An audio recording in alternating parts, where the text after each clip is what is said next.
Bible in Basic English. The Second Book of Kings. Chapter 1. After the death of Ahab, Moab made itself free from the authority of Israel. Now Ahaziah had a fall from the window of his room in Samaria, and was ill. And he sent men, and said to them, "Put a question to Baal-zebub, the god of Ekron, about the outcome of my disease, to see if I will get well or not." But the angel of the Lord said to Elijah the Tishbite, "Go now, and, meeting the men sent by the king of Samaria, say to them, Is it because there is no God in Israel, that you are going to get directions from Baal-zebub, the god of Ekron? Give ear then to the words of the Lord. You will never again get down from the bed onto which you have gone up, but death will certainly come to you." Then Elijah went away. And the men he had sent came back to the king, and he said to them, "Why have you come back?"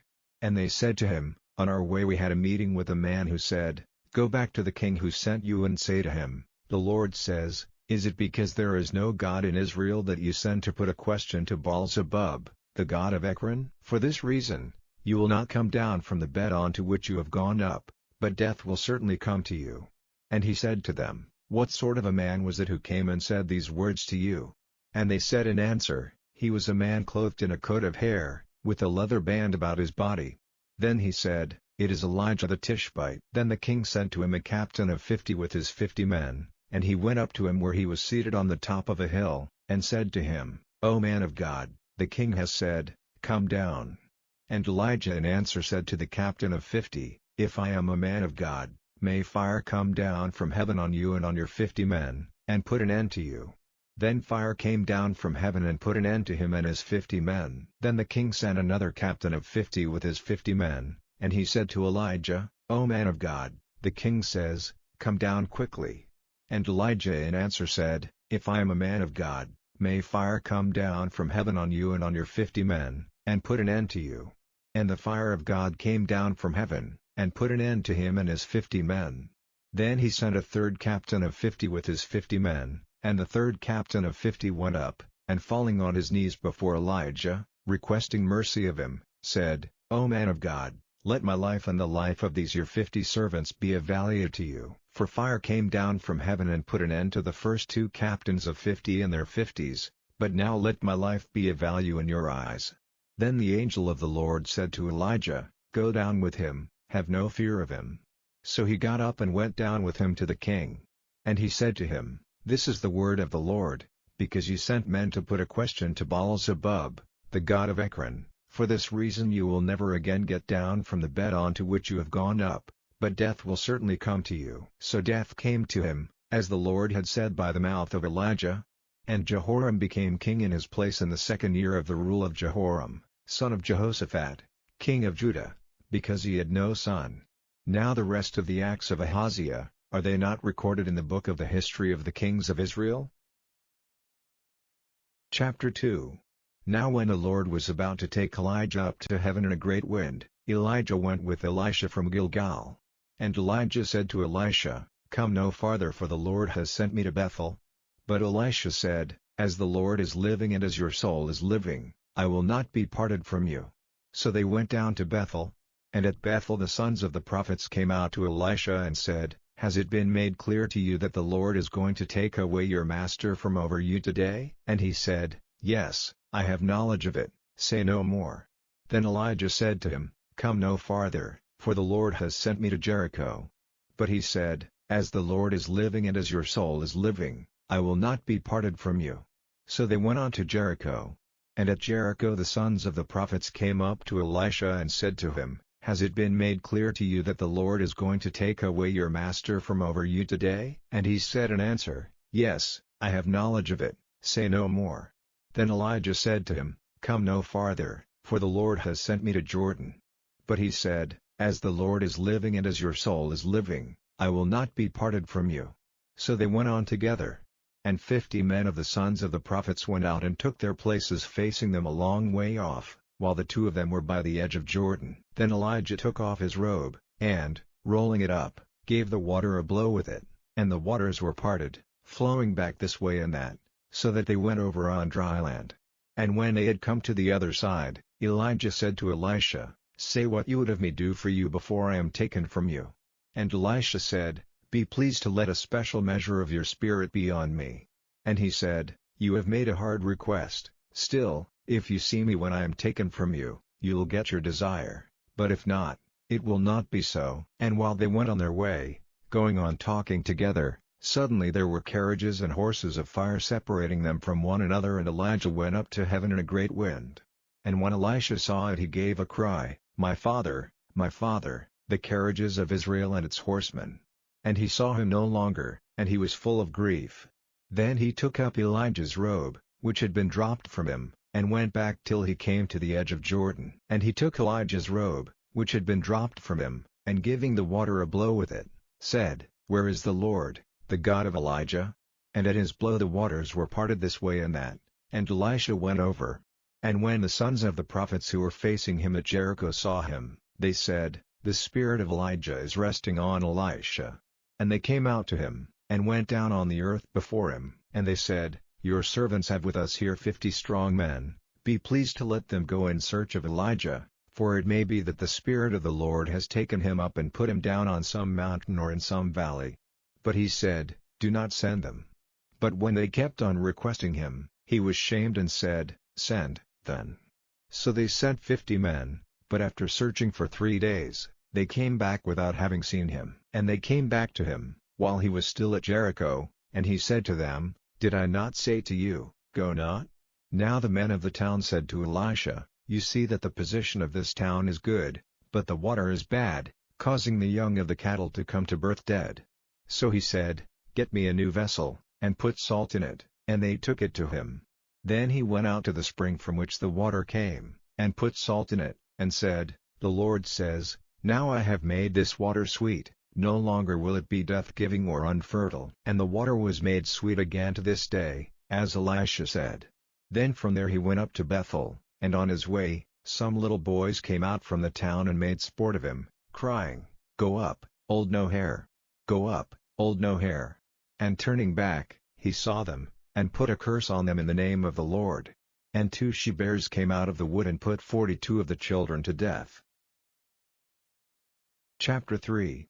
And Jehoram, the son of Ahab, became king over Israel and Samaria in the 18th year of the rule of Jehoshaphat, king of Judah, and he was king for 12 years. He did evil in the eyes of the Lord, but not like his father and his mother, for he put away the stone pillar of Baal which his father had made. But still he did the same sins which Jeroboam, the son of Nebat, did and made Israel do, he went on in them. Now Mesha, king of Moab, was a sheep farmer, and he gave regularly to the king of Israel the wool from 100,000 lambs and 100,000 sheep. But when Ahab was dead, the king of Moab got free from the authority of the king of Israel. At that time, King Jehoram went out from Samaria and got all Israel together in fighting order. And he sent to Jehoshaphat, king of Judah, saying, "The king of Moab has got free from my authority, will you go with me to make war on Moab?" And he said, "I will go with you, I am as you are, my people as your people, and my horses as your horses." And he said, "Which way are we to go?" And he said in answer, "By the wasteland of Edom." So the king of Israel went with the king of Judah and the king of Edom by a roundabout way for 7 days, and there was no water for the army or for the beasts they had with them.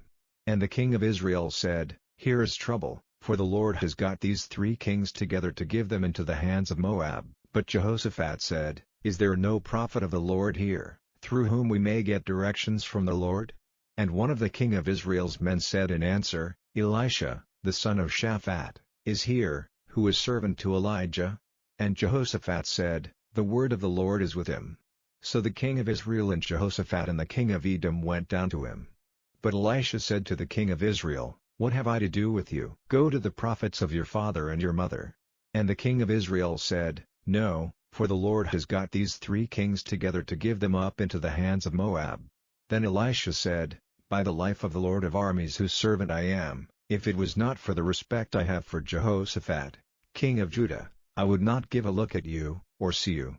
But now, get me a player of music, and it will come about that while the man is playing, the hand of the Lord will come on me and I will give you the word of the Lord." And they got a player of music, and while the man was playing, the hand of the Lord was on him. And he said, "The Lord says, I will make this valley full of water holes.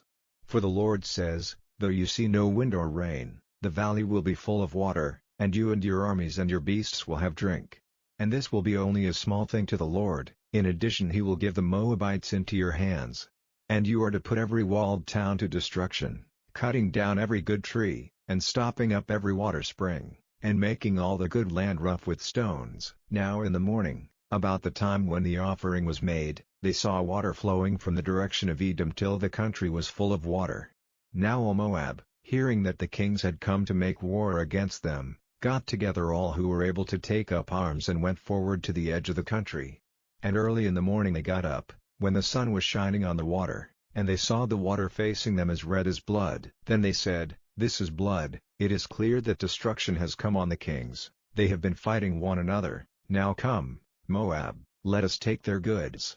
But when they came to the tents of Israel, the Israelites came out and made a violent attack on the Moabites, so that they went in flight before them, and they went forward still attacking them, pulling down the towns, covering every good field with stones, stopping up all the water springs, and cutting down all the good trees. They went on driving Moab before them till only in Kir-Hareseth were there any Moabites, and the fighting men went round the town raining stones on it. And when the king of Moab saw that the fight was going against him, he took with him 700 men armed with swords, with the idea of forcing a way through to the king of Aram, but they were not able to do so. Then he took his oldest son, who would have been king after him, offering him as a burnt offering on the wall. So there was great wrath against Israel, and they went away from him, back to their country. Chapter 4. Now a certain woman, the wife of one of the sons of the prophets, came crying to Elisha and said, "Your servant my husband is dead, and to your knowledge he was a worshipper of the Lord, but now, the creditor has come to take my 2 children as servants in payment of his debt." Then Elisha said to her, "What am I to do for you? Say now, what have you in the house?" And she said, "Your servant has nothing in the house but a pot of oil." Then he said, "Go out to all your neighbors and get vessels, a very great number of them. Then go in, and, shutting the door on yourself and your sons, put oil into all these vessels, putting on one side the full ones."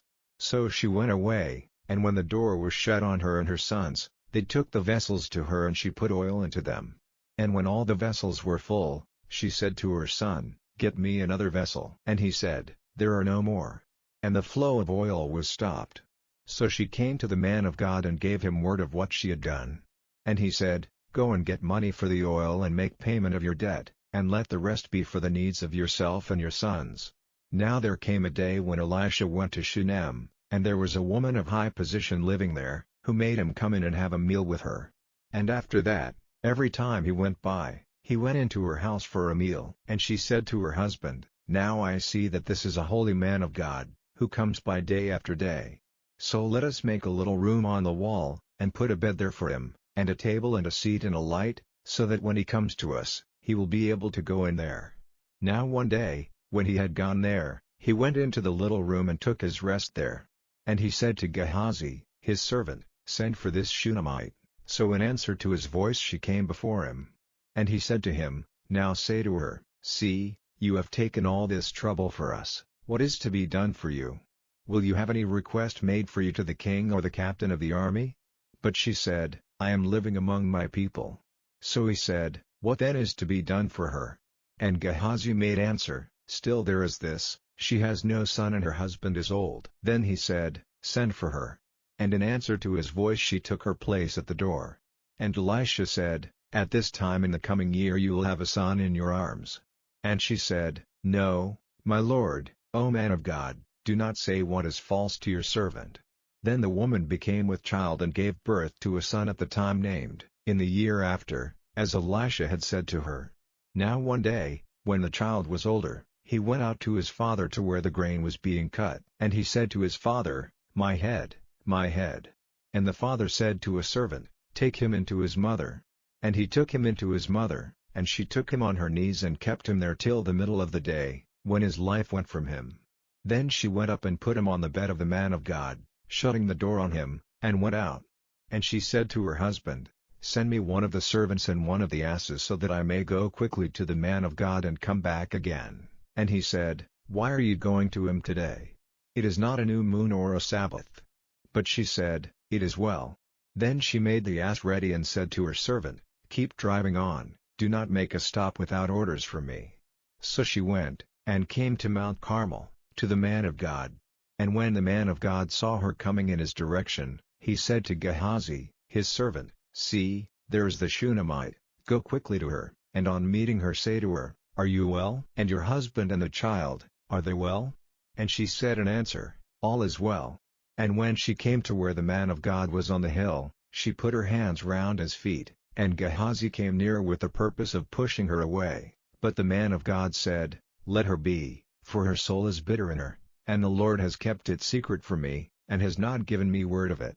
Then she said, "Did I make a request to my Lord for a son? Did I not say, 'Do not give me false words'?" Then he said to Gehazi, "Make yourself ready, and take my stick in your hand, and go. If you come across anyone on the way, give him no blessing, and if anyone gives you a blessing, give him no answer. And put my stick on the child's face."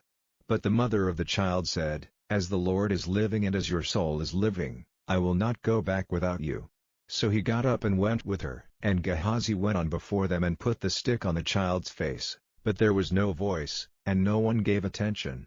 So he went back, and meeting him gave him the news, saying, "The child is not awake." And when Elisha came into the house he saw the child dead, stretched on his bed.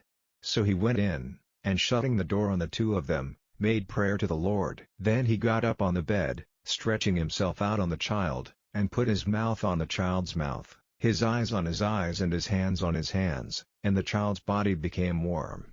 Then he came back, and after walking once through the house and back, he went up, stretching himself out on the child 7 times, and the child's eyes became open.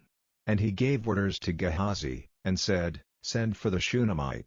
And she came in answer to his voice. And he said, "Take up your son." And she came in, and went down on her face to the earth at his feet. Then she took her son in her arms and went out. And Elisha went back to Gilgal. Now there was very little food in the land, and the sons of the prophets were seated before him. And he said to his servant, "Put the great pot on the fire, and make soup for the sons of the prophets." And one went out into the field to get green plants and saw a vine of the field, and pulling off the fruit of it till the fold of his robe was full, he came back and put the fruit, cut up small, into the pot of soup, having no idea what it was. Then they gave the men soup from the pot. And while they were drinking the soup, they gave a cry, and said, "O man of God, there is death in the pot," and they were not able to take any more food. But he said, "Get some meal." And he put it into the pot, and said, "Now give it to the people so that they may have food." And there was nothing bad in the pot. Now a man came from Baal-Shalisha with an offering of first fruits for the man of God, 20 barley cakes and garden fruit in his bag. And he said, "Give these to the people for food." But his servant said, "How am I to put this before 100 men?"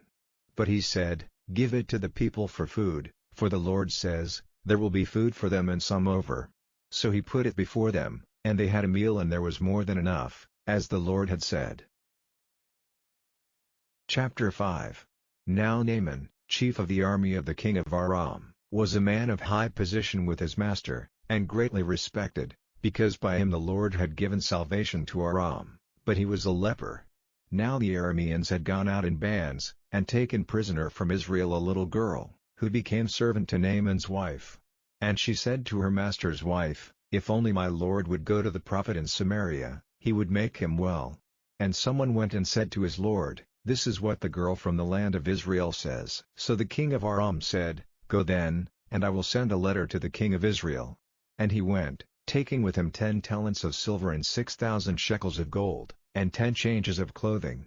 And he took the letter to the king of Israel, in which the king of Aram had said, "See, I have sent my servant Naaman to you to be made well, for he is a leper." But the king of Israel, after reading the letter, was greatly troubled and said, "Am I God, to give death and life? Why does this man send a leper to me to be made well?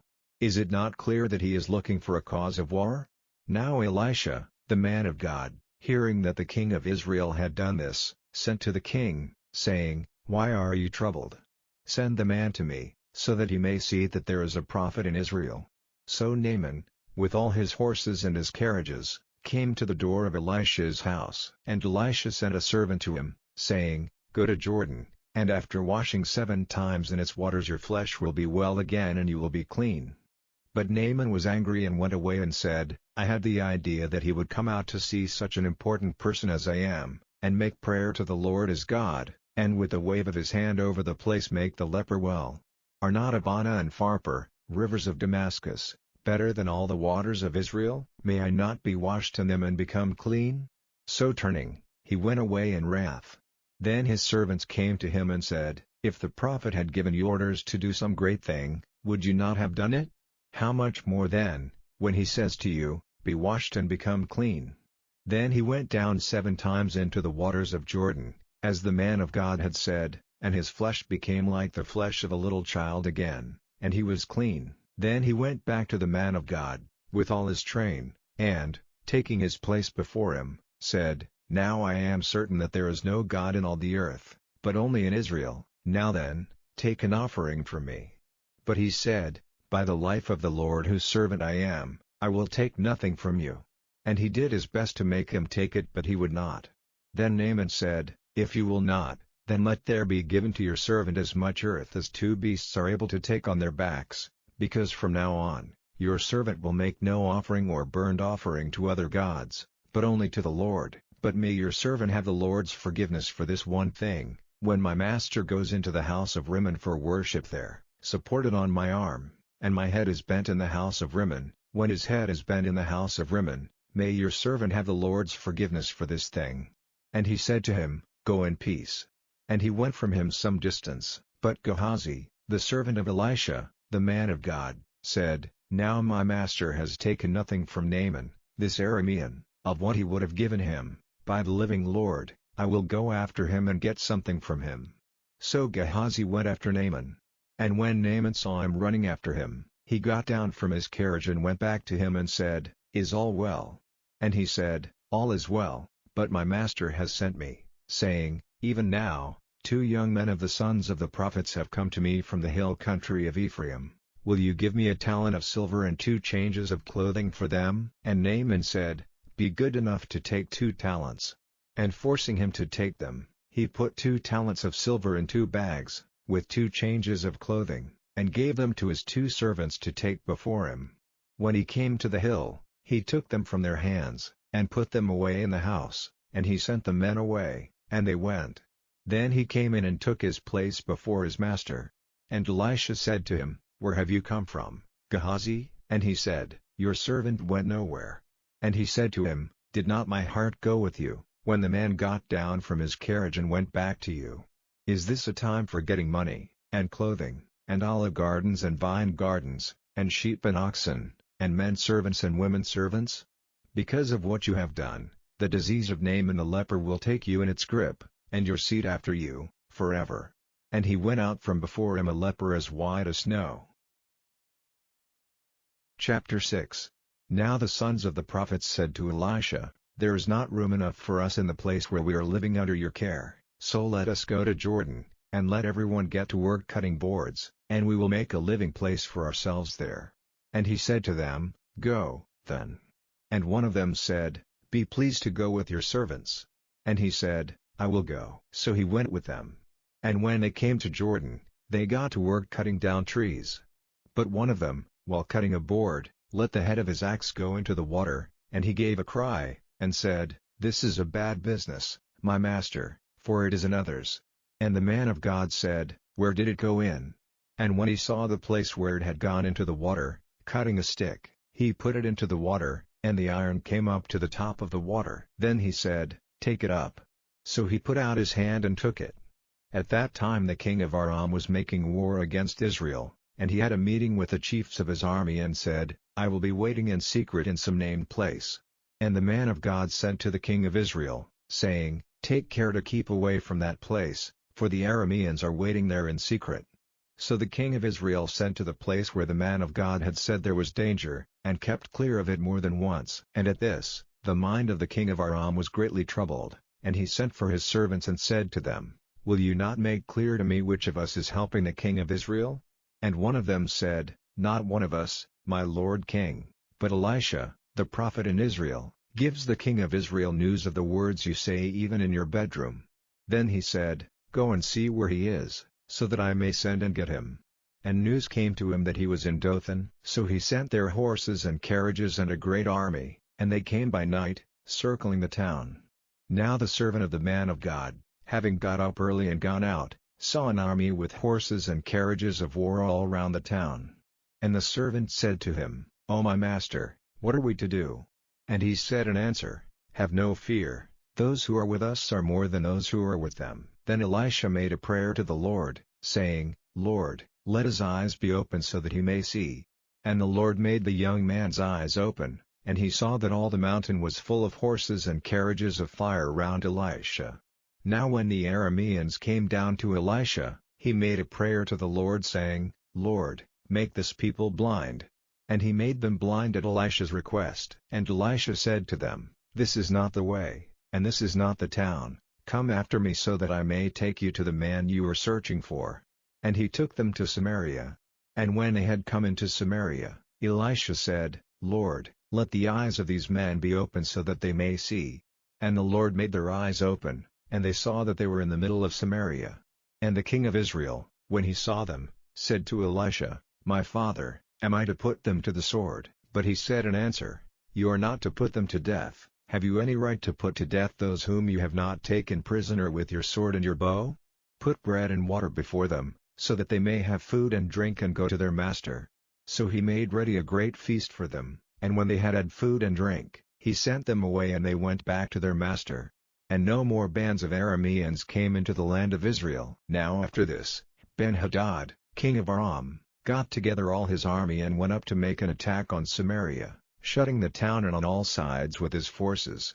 And they became very short of food in Samaria, for they kept it shut until the price of an ass's head was 80 shekels of silver, and a small measure of dove's droppings was 5 shekels of silver.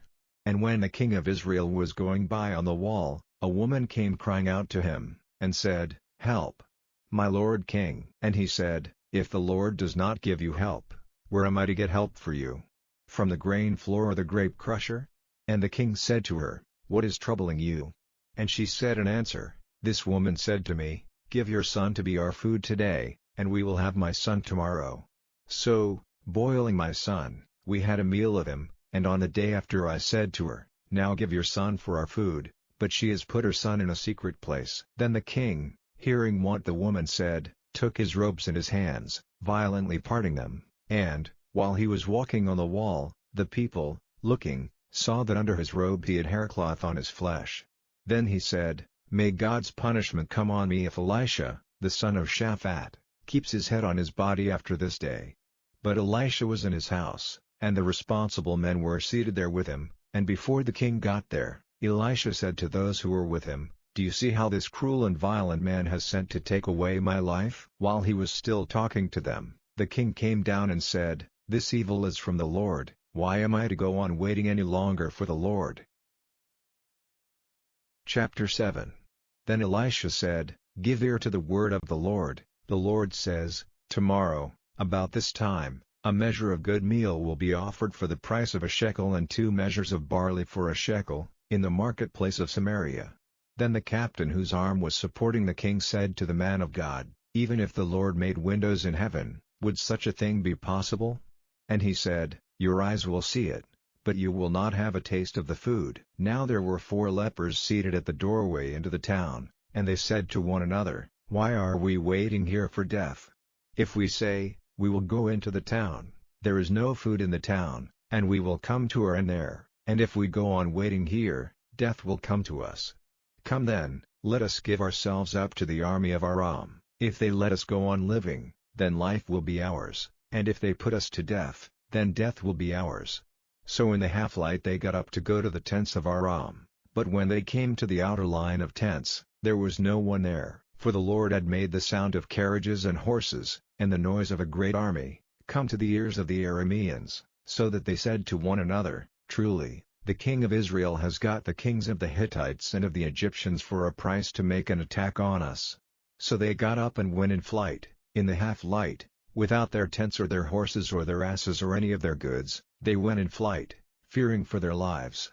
And when those lepers came to the outer line of tents, they went into one tent, and had food and drink, and took from it silver and gold and clothing, which they put in a secret place. Then they came back and went into another tent from which they took more goods, which they put away in a secret place. Then they said to one another, "We are not doing right.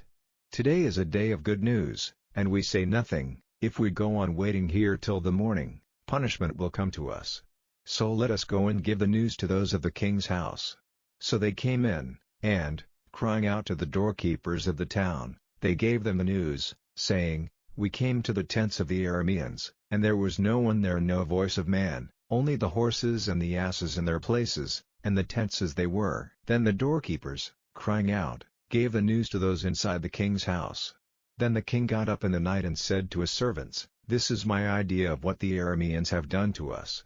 They have knowledge that we are without food, and so they have gone out of their tents, and are waiting secretly in the open country, saying, when they come out of the town, we will take them living and get into the town." And one of his servants said in answer, "Send men and let them take 5 of the horses which we still have in the town. If they keep their lives they will be the same as those of Israel who are still living here. If they come to their death they will be the same as all those of Israel who have gone to destruction. Let us send and see." So they took 2 horsemen, and the king sent them after the army of the Arameans, saying, "Go and see." And they went after them as far as Jordan, and all the road was covered with clothing and vessels dropped by the Arameans in their flight. So those who were sent went back and gave the news to the king. Then the people went out and took the goods from the tents of the Arameans. So a measure of good meal was to be had for the price of a shekel, and 2 measures of barley for a shekel, as the Lord had said. And the king gave authority to that captain, on whose arm he was supported, to have control over the doorway into the town. But he was crushed to death there under the feet of the people, as the man of God had said when the king went down to him. So the words of the man of God came true, which he said to the king, 2 measures of barley will be offered for the price of a shekel and a measure of good meal for a shekel, tomorrow about this time in the marketplace of Samaria. And that captain said to the man of God, "Even if the Lord made windows in heaven, would such a thing be possible?" And he said to him, "Your eyes will see it, but you will not have a taste of the food." And such was his fate, for he was crushed to death under the feet of the people, in the doorway into the town. Chapter 8. Now Elisha had said to the woman whose son he had given back to life, "Go now, with all the people of your house, and get a living place for yourselves wherever you are able, for by the word of the Lord, there will be great need of food in the land, and this will go on for 7 years." So the woman got up and did as the man of God said, and she and the people of her house were living in the land of the Philistines for 7 years. And when the 7 years were ended, the woman came back from the land of the Philistines and went to the king with a request for her house and her land. Now the king was talking with Gehazi, the servant of the man of God, saying, "Now, give me an account of all the great things Elisha has done." And while he was giving the king the story of how Elisha had given life to the dead, the woman whose son had come back to life came to the king with a request for her house and her land. And Gehazi said, "My lord king, this is the woman and this is her son, whose life Elisha gave back to him." And in answer to the king's questions, the woman gave him all the story. So the king gave orders to one of his unsexed servants, saying, "Give her back all her property, and all the produce of her fields from the day when she went away from the land up till now."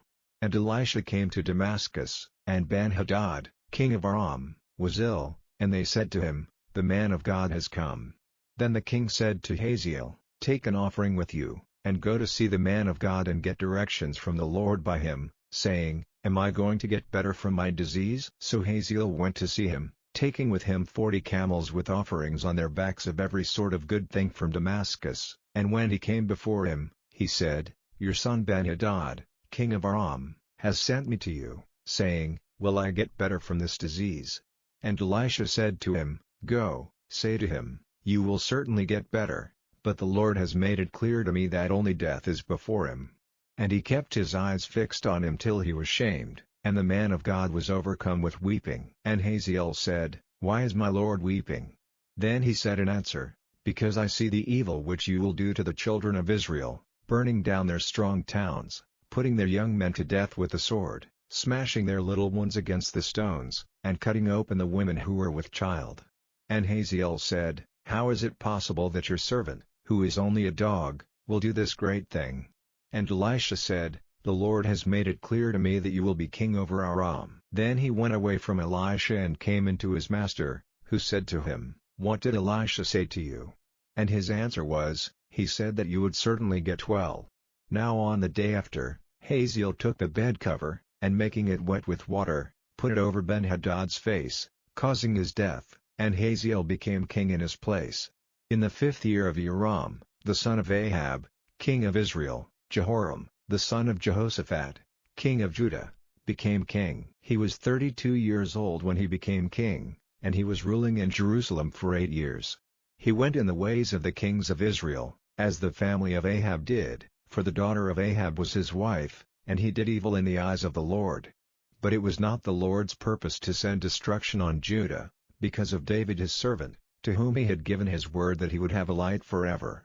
In his time, Edom made themselves free from the rule of Judah, and took a king for themselves. Then Joram went over to Zair, with all his war carriages, and made an attack by night on the Edomites, whose forces were all round him, and the captains of the war carriages, and the people went in flight to their tents. So Edom made themselves free from the rule of Judah to this day. And at the same time, Libnah made itself free. Now the rest of the acts of Joram, and all he did, are they not recorded in the book of the history of the kings of Judah? And Joram went to rest with his fathers and was put into the earth with his fathers in the town of David, and Ahaziah his son became king in his place. In the 12th year that Joram, the son of Ahab, was king of Israel, Ahaziah, the son of Jehoram, king of Judah, became king. Ahaziah was 22 years old when he became king, and he was ruling in Jerusalem for 1 year.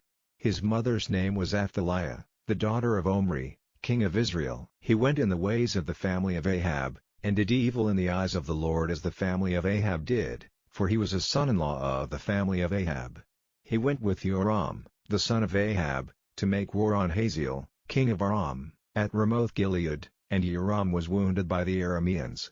So King Joram went back to Jezreel to get well from the wounds which the bowman had given him at Ramah, when he was fighting against Hazael, king of Aram. And Ahaziah, the son of Jehoram, king of Judah, went down to see Joram, the son of Ahab, in Jezreel, because he was ill. Chapter 9. And Elisha the prophet sent for one of the sons of the prophets, and said to him, "Make yourself ready for a journey, and take this bottle of oil in your hand, and go to Ramoth-Gilead. And when you get there, go in search of Jehu, the son of Jehoshaphat, the son of Nimshi, and go in and make him get up from among his brothers, and take him to an inner room. Then take the bottle and put the oil on his head, and say, 'The Lord says, I have put the holy oil on you to make you king over Israel.' Then, opening the door, go in flight, without waiting." So the young prophet went to Ramoth-Gilead. And when he came, he saw the captains of the army seated together, and he said, "I have something to say to you, O captain." And Jehu said, "To which of us?" And he said, "To you, O captain." And he got up and went into the house. Then he put the holy oil on his head and said to him, "The Lord, the God of Israel, says, I have made you king over the people of the Lord, over Israel. You are to see that the family of Ahab your master is cut off, so that I may take from Jezebel payment for the blood of my servants the prophets, and for the blood of all the servants of the Lord. For the family of Ahab will come to an end, every male of Ahab's family will be cut off, he who is shut up and he who goes free in Israel. I will make the family of Ahab like that of Jeroboam, the son of Nebat, and Baasha, the son of Ahijah. And Jezebel will become food for the dogs in the heritage of Jezreel, and there will be no one to put her body into the earth." Then, opening the door, he went in flight. Then Jehu came out again to the servants of his lord, and one said to him, "Is all well? Why did this man, who is off his head, come to you?" And he said to them, "You have knowledge of the man and of his talk." And they said, "That is not true, now give us his story." Then he said, "This is what he said to me, the Lord says, I have made you king over Israel." Then straightway everyone took his robe and put it under him on the top of the steps, and, sounding the horn, they said, "Jehu is king." So Jehu, the son of Jehoshaphat, the son of Nimshi, made designs against Joram. Now Joram and all the army of Israel were keeping watch on Ramoth-Gilead because of Hazael, king of Aram, But King Joram had gone back to Jezreel to get well from the wounds which the Arameans had given him when he was fighting against Hazael, king of Aram, and Jehu said, "If this is your purpose, then let no one get away and go out of the town to give news of it in Jezreel." So Jehu got into his carriage and went to Jezreel, for Joram was ill in bed there, and Ahaziah, king of Judah, had come down to see Joram. And the watchman on the tower in Jezreel saw Jehu and his band coming, and said, "I see a band of people." And Joram said, "Send out a horseman to them, and let him say, 'Is it peace?'" So a horseman went out to them and said, "The king says, 'Is it peace?'" And Jehu said, "What have you to do with peace? Come after me." And the watchman gave them word, saying, "The horseman went up to them, but has not come back." Then he sent out a second horseman, who came up to them and said, "The king says, 'Is it peace?'" And Jehu said in answer, "What have you to do with peace? Come after me." And the watchman gave them word, saying, "He went up to them and has not come back again, and the driving is like the driving of Jehu, son of Nimshi, for he is driving violently." Then Joram said, "Make ready." So they made his carriage ready, and Joram, king of Israel, with Ahaziah, king of Judah, went out in their carriages for the purpose of meeting Jehu, and they came face to face with him at the field of Naboth the Jezreelite. Now when Joram saw Jehu he said, "Is it peace, Jehu?" And he said in answer, "What peace is possible while all the land is full of the disgusting sins of your mother Jezebel, and her secret arts?" Then Joram, turning his horses in flight, said to Ahaziah, "Broken faith, O Ahaziah." Then Jehu took his bow in his hand, and with all his strength sent an arrow, wounding Joram between the arms, and the arrow came out at his heart, and he went down on his face in his carriage. Then Jehu said to Bidkar, his captain, "Take him up, and put him in the field of Naboth the Jezreelite, for is not that day in your memory when you and I together on our horses were going after Ahab, his father, and the Lord put this fate on him, saying, 'I saw the blood of Naboth and of his sons yesterday, and I will give you full payment in this field, says the Lord?' So now, take him and put him in this field, as the Lord said."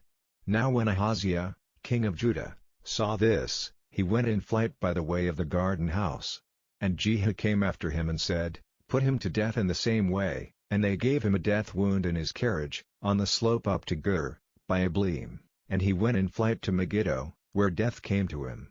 And his servants took him in a carriage to Jerusalem, and put him into the earth with his fathers in the town of David. In the 11th year of the rule of Joram, the son of Ahab, Ahaziah became king over Judah, and when Jehu came to Jezreel, Jezebel had news of it, and, painting her eyes and dressing her hair with ornaments, she put her head out of the window. And when Jehu was coming into the town, she said, "Is all well, O Zimri, taker of your master's life?" Then, looking up to the window, he said, "Who is on my side, who?" And 2 or 3 unsexed servants put out their heads, and he said, "Take her and put her out of the window." So they sent her down with force, and her blood went in a shower on the wall and on the horses, and she was crushed under their feet. And he came in, and took food and drink. Then he said, "Now see to this cursed woman, and put her body into the earth, for she is a king's daughter." And they went out to put her body into the earth, but nothing of her was to be seen, only the bones of her head, and her feet, and parts of her hands. So they came back and gave him word of it. And he said, "This is what the Lord said by his servant Elijah the Tishbite, saying, In the heritage of Jezreel the flesh of Jezebel will become food for dogs, and the dead body of Jezebel will be like waste dropped on the face of the earth in the heritage of Jezreel, so that they will not be able to say, This is Jezebel." Chapter 10. Now there were in Samaria 70 of Ahab's sons. And Jehu sent letters to Samaria, to the rulers of the town, and to the responsible men, and to those who had the care of the sons of Ahab, saying, "Straightway, when you get this letter, seeing that your master's sons are with you, and that you have carriages and horses and a walled town and arms, take the best and most upright of your master's sons, and make him king in his father's place, and put up a fight for your master's family." But they were full of fear, and said, "The 2 kings have gone down before him, how may we keep our place?" So the controller of the king's house, with the ruler of the town, and the responsible men, and those who had the care of Ahab's sons, sent to Jehu, saying, "We are your servants and will do all your orders, we will not make any man king, Do whatever seems best to you." Then he sent them a second letter, saying, "If you are on my side, and if you will do my orders, come to me at Jezreel by this time tomorrow, with the heads of your master's sons." Now the king's 70 sons were with the great men of the town, who had the care of them. And when a letter came to them, they took the king's sons and put them to death, all the 70, and put their heads in baskets and sent them to him at Jezreel. And a man came and said to him, "They have come with the heads of the king's sons." And he said, "Put them down in 2 masses at the doorway of the town till the morning." And in the morning he went out and, stopping, said to all the people there, "You are upright men. It is true that I made designs against my master, and put him to death, but who is responsible for the death of all these? You may be certain that nothing which the Lord has said about the family of Ahab will be without effect, for the Lord has done what he said by his servant Elijah." So Jehu put to death all the rest of the seed of Ahab in Jezreel, and all his relations and his near friends and his priests, till there were no more of them. Then he got up and came to Samaria. And he was at the meeting place of the keepers of sheep, by the way, when he came across the brothers of Ahaziah, king of Judah, and said, "Who are you?" And they said, "We are the brothers of Ahaziah, king of Judah. We are going down to see the children of the king and of the queen." And he said, "Take them living." So they took them living, and put them to death in the water hole of Beth-Eked. Of the 42 men he put every one to death. And when he had gone away from there, he came across Jehonadab, the son of Rechab, and he said good day to him, and said to him, "Is your heart true to mine, as mine is to yours?" And Jehonadab in answer said, "It is." And Jehu said, "If it is, give me your hand." And he gave him his hand, and he made him come up into his carriage. And he said, "Come with me and see how I am on fire for the Lord's cause." So he made him go with him in his carriage. And when he came to Samaria, he put to death all those of Ahab's family who were still in Samaria, till there were no more of them, as the Lord had said to Elijah. Then Jehu got all the people together and said to them, "Ahab was Baal's servant in a small way, but Jehu will be his servant on a great scale. Now send for all the prophets of Baal and all his servants and all his priests, to come to me, let no one keep away, for I have a great offering to make to Baal. Anyone who is not present, will be put to death." This Jehu did with deceit, his purpose being the destruction of the servants of Baal. And Jehu said, "Let there be a special holy meeting for the worship of Baal." So a public statement was made. And Jehu sent out through all Israel, and all the servants of Baal came, not one kept away. And they came into the house of Baal, so that it was full from end to end. And Jehu said to him who kept the robes, "Get out robes for all the servants of Baal." So he got out robes for them. And Jehu, with Jehonadab, the son of Rechab, went into the house of Baal, and he said to the servants of Baal, "Make a search with care, to see that no servant of the Lord is with you, but only servants of Baal." Then they went in to make offerings and burnt offerings.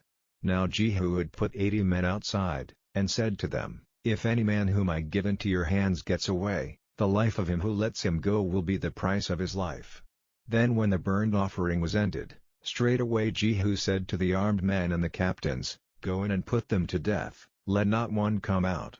So they put them to the sword, and, pulling the images to the earth, they went into the holy place of the house of Baal. And they took out the image of Asherah from the house of Baal, and had it burned. The altar of Baal was pulled down and the house of Baal was broken up and made an unclean place, as it is to this day. So Jehu put an end to the worship of Baal in Israel.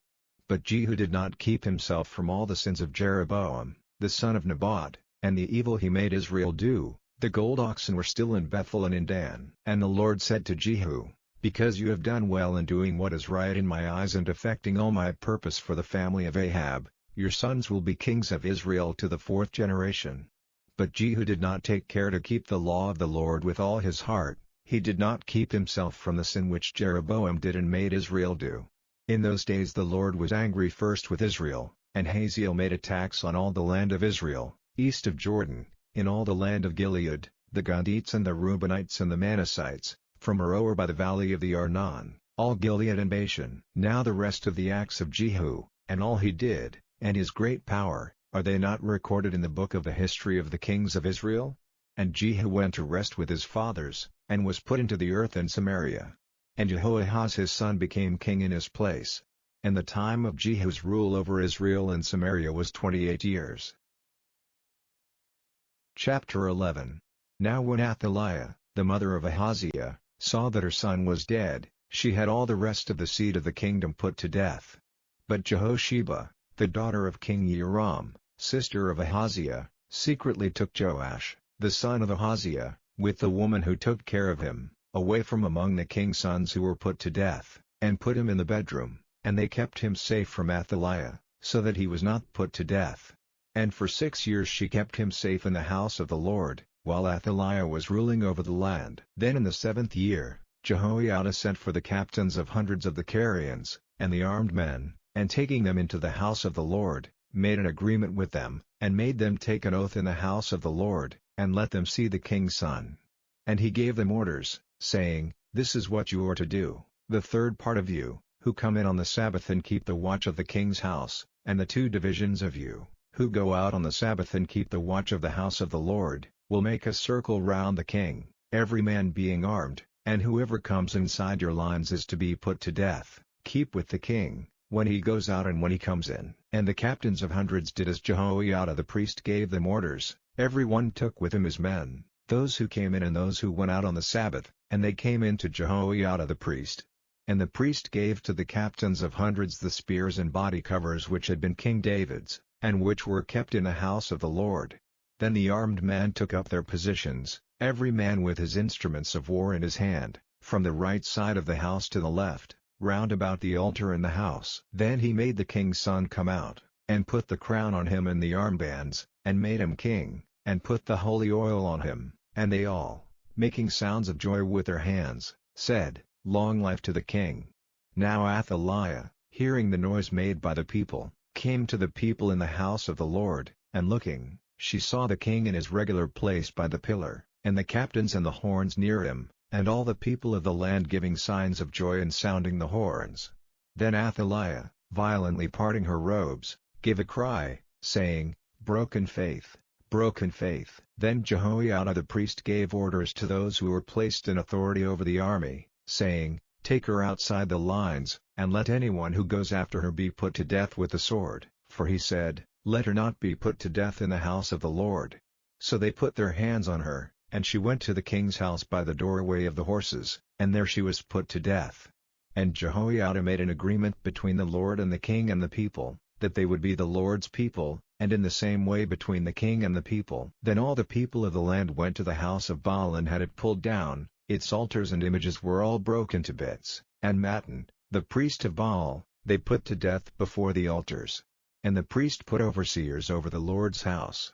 Then he took the captains of hundreds, and the Carians, and the armed men, and all the people of the land, and they came down with the king from the house of the Lord, through the doorway of the armed men, to the king's house. And he took his place on the seat of the kings. So all the people of the land were glad, and the town was quiet, and they had put Athaliah to death with the sword at the king's house. And Jehoash was 7 years old when he became king. Chapter 12. In the 7th year of Jehu's rule, Jehoash became king, and he was ruling for 40 years in Jerusalem. His mother's name was Zibiah of Beersheba. Jehoash did what was right in the eyes of the Lord all his days, because he was guided by the teaching of Jehoiada the priest. But the high places were not taken away. The people went on making offerings and burning them in the high places. And Jehoash said to the priests, All the money of the holy things, which comes into the house of the Lord, the amount fixed for every man's payment, and all the money given by any man freely from the impulse of his heart, let the priests take, every man from his friends and neighbors, to make good what is damaged in the house, wherever it is to be seen. But in the 23rd year of King Jehoash, the priests had not made good the damaged parts of the house. Then King Jehoash sent for Jehoiada the priest, and the other priests, and said to them, Why have you not made good what is damaged in the house? Now take no more money from your neighbors, but give it for the building up of the house. So the priests made an agreement to take no more money from the people, and not to make good what was damaged in the house. But Jehoiada the priest took a chest, and making a hole in the cover of it, put it by the altar, on the right side when one comes into the house of the Lord, and the priests who kept the door put in it regularly all the money which was taken into the house of the Lord. And when they saw that there was much money in the chest, the king's scribe and the high priest came and put it in bags, noting the amount of all the money there was in the house of the Lord. And the money which was measured out they gave regularly to those who were responsible for overseeing the work, and these gave it in payment to the woodworkers and the builders who were working on the house of the Lord, and to the wall builders and the stone cutters, and to get wood and cut stone for building up the broken parts of the house of the Lord, and for everything needed to put the house in good order. But the money was not used for making silver cups or scissors or basins or wind instruments or any vessels of gold or silver for the house of the Lord, but it was all given to the workmen who were building up the house. And they did not get any statement of accounts from the men to whom the money was given for the workmen, for they made use of it with good faith. The money of the offerings for error in the sin offerings was not taken into the house of the Lord, it was the priests'. Then Hazael, king of Aram, went up against Gath and took it, and his purpose was to go up to Jerusalem.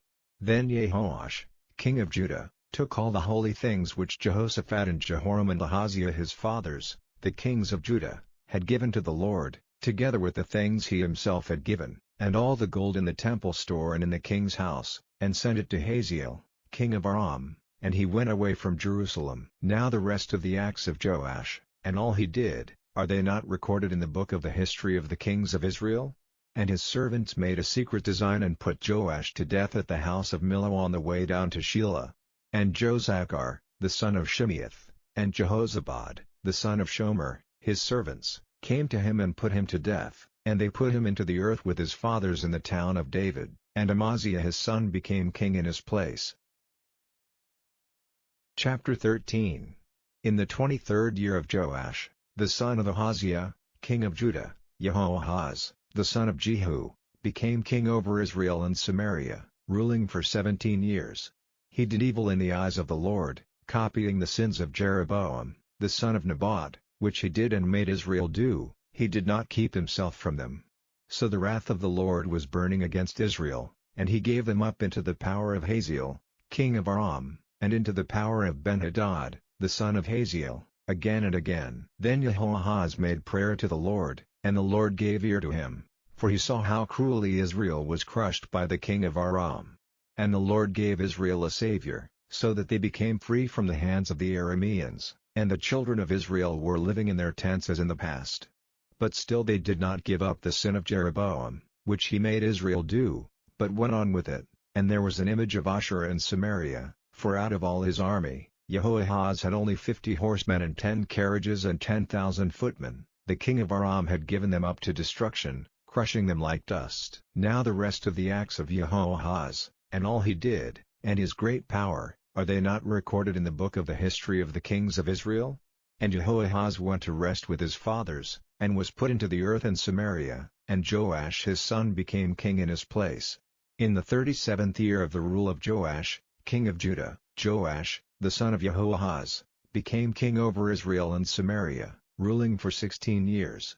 He did evil in the eyes of the Lord, not turning away from the sin of Jeroboam, the son of Nebat, which he did and made Israel do, but he went on with it. Now the rest of the acts of Joash, and all he did, and the force with which he went to war against Amaziah, king of Judah, are they not recorded in the book of the history of the kings of Israel? And Joash went to rest with his fathers, and Jeroboam took his place as king. And Joash was put into the earth in Samaria with the kings of Israel. Now Elisha became ill with the disease which was the cause of his death, and Joash, king of Israel, came down to him, and weeping over him said, my father, the war carriages of Israel and its horsemen. Then Elisha said to him, take bow and arrows, and he took bow and arrows. And he said to the king of Israel, put your hand on the bow, and he put his hand on it, and Elisha put his hands on the king's hands. Then he said, let the window be open to the east, and he got it open. Then Elisha said, let the arrow go, and he let it go. And he said, the Lord's arrow of salvation over Aram, for you will overcome the Arameans in Aphek and put an end to them. And he said, take the arrows, and he took them.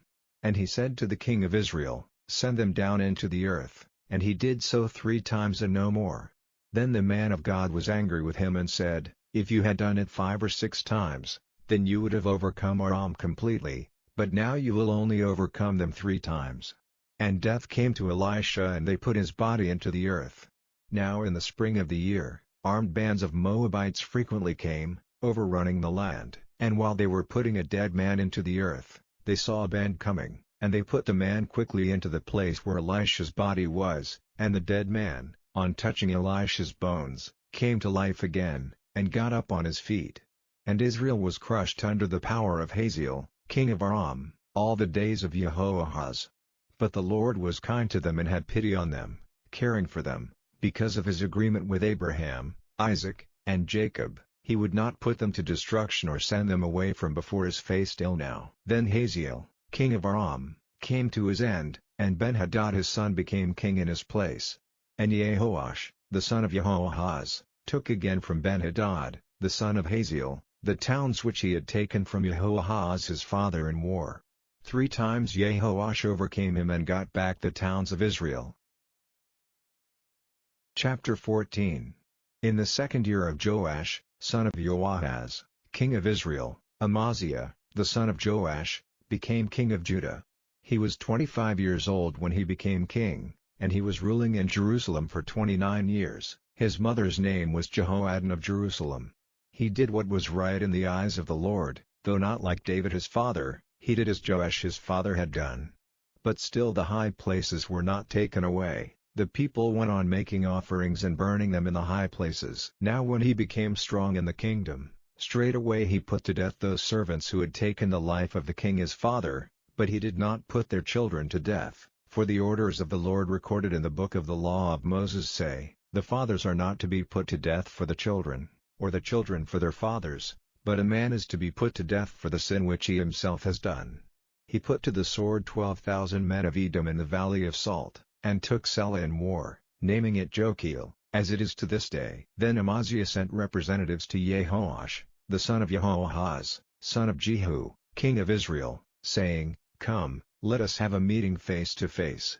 And Jehoash, king of Israel, sent to Amaziah, king of Judah, saying, The thorn tree in Lebanon sent to the cedar in Lebanon, saying, Give your daughter to my son for a wife. And a beast from the woodland in Lebanon went by, crushing the thorn under his feet. It is true that you have overcome Edom and your heart is uplifted. Let that glory be enough for you, and keep in your country. Why do you make causes of trouble, putting yourself, and Judah with you, in danger of downfall? But Amaziah gave no attention. So Jehoash, king of Israel, went up, and he and Amaziah, king of Judah, came face to face at Beth-Shemesh, which is in Judah. And Judah was overcome before Israel, so that they went in flight, every man to his tent. And Jehoash, king of Israel, made Amaziah, king of Judah, the son of Jehoash, son of Ahaziah, prisoner at Beth-Shemesh, and came to Jerusalem, and had the wall of Jerusalem pulled down from the doorway of Ephraim to the door in the angle, 400 cubits. And he took all the gold and silver and all the vessels which were in the house of the Lord and in the storehouse of the king, together with those whose lives would be the price of broken faith, and went back to Samaria. Now the rest of the acts of Jehoash, and his power, and how he went to war with Amaziah, king of Judah, are they not recorded in the book of the history of the kings of Israel? And Jehoash went to rest with his fathers, and was put into the earth in Samaria with the kings of Israel, and Jeroboam his son became king in his place. Amaziah, the son of Joash, king of Judah, went on living for 15 years after the death of Jehoash, son of Jehoahaz, king of Israel. And the rest of the acts of Amaziah, are they not recorded in the book of the history of the kings of Judah? Now they made a secret design against him in Jerusalem, and he went in flight to Lachish, but they sent after him to Lachish and put him to death there. And they took his body on horseback and put it into the earth with his fathers in Jerusalem, the town of David. Then all the people of Judah took Azariah, who was 16 years old, and made him king in place of his father Amaziah. He was the builder of Elath, which he got back for Judah after the death of the king. In the 15th year of the rule of Amaziah, son of Joash, king of Judah, Jeroboam, the son of Joash, king of Israel, became king in Samaria, ruling for 41 years. He did evil in the eyes of the Lord, not turning away from the sin which Jeroboam, the son of Nebat, did and made Israel do. He got back the old limits of Israel from the way into Hamath to the sea of the Arabah, as the Lord had said by his servant Jonah, the son of Amittai, the prophet of Gath-hepher. For the Lord saw how bitter was the trouble of Israel, and that everyone was cut off, he who was shut up and he who went free, and that Israel had no helper.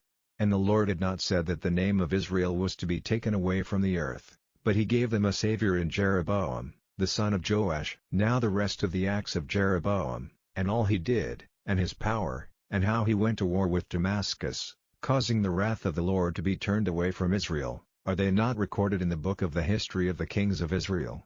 And Jeroboam went to rest with his fathers, and was put into the earth with the kings of Israel, and Zechariah his son became king in his place. Chapter 15. In the 27th year of the rule of Jeroboam, king of Israel, Azariah, son of Amaziah, became king of Judah. He was 16 years old when he became king, and he was ruling in Jerusalem for 52 years. His mother's name was Jechaliah of Jerusalem. And he did what was right in the eyes of the Lord, as his father Amaziah had done. But he did not take away the high places, and the people still went on making offerings and burning them in the high places. And the Lord sent disease on the king and he became a leper, and to the day of his death he was living separately in his private house.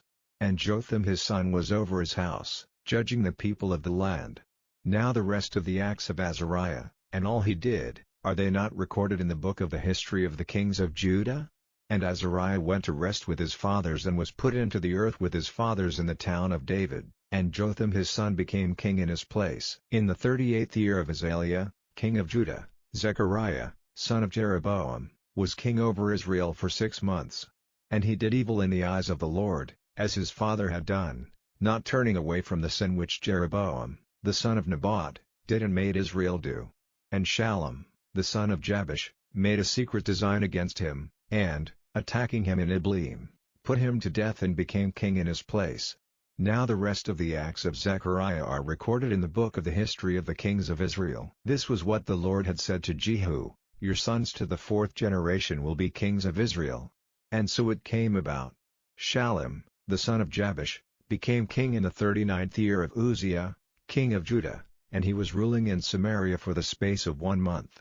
Then Menahem, the son of Gadi, went up from Tirzah and came to Samaria, and attacking Shallum, son of Jabesh, in Samaria, put him to death and made himself king in his place. Now the rest of the acts of Shallum, and the secret design which he made, are recorded in the book of the history of the kings of Israel.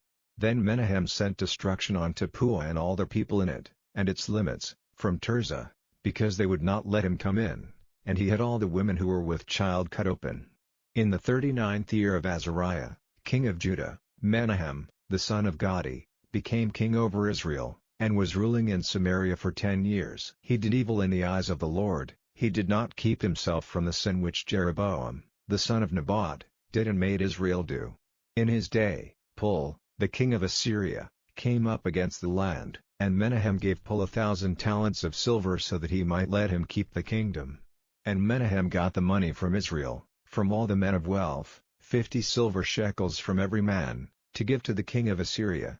So the king of Assyria went back without stopping in the land. Now the rest of the acts of Menahem, and all he did, are they not recorded in the book of the history of the kings of Israel?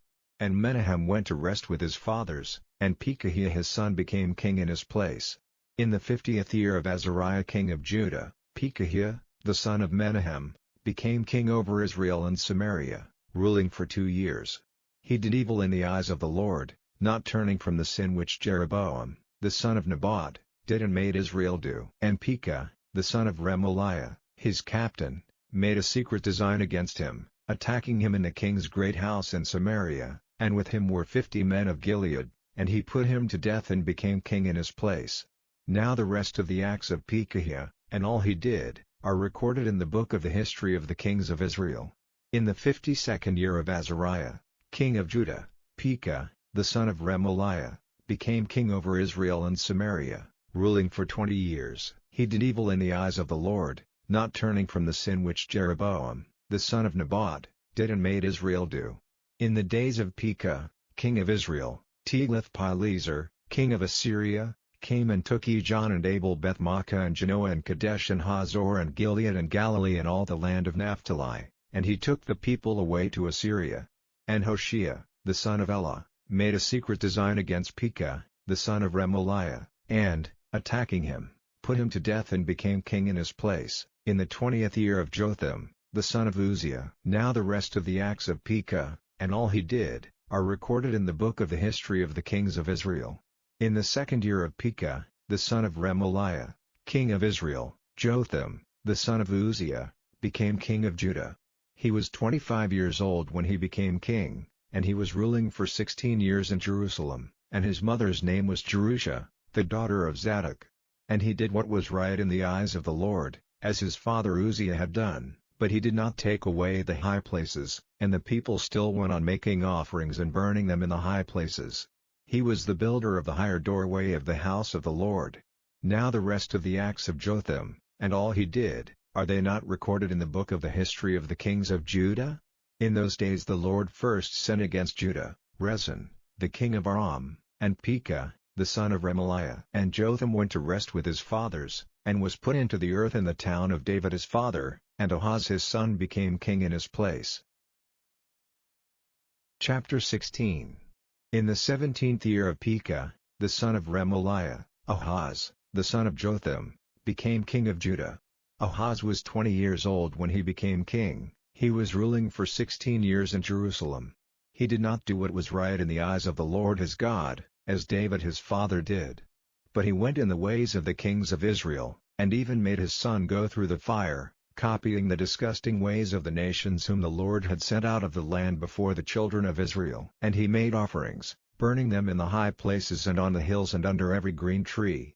Then Rezin, king of Aram, and Pekah, son of Remaliah, king of Israel, came up to Jerusalem to make war, and they made an attack on Ahaz, shutting him in, but were not able to overcome him.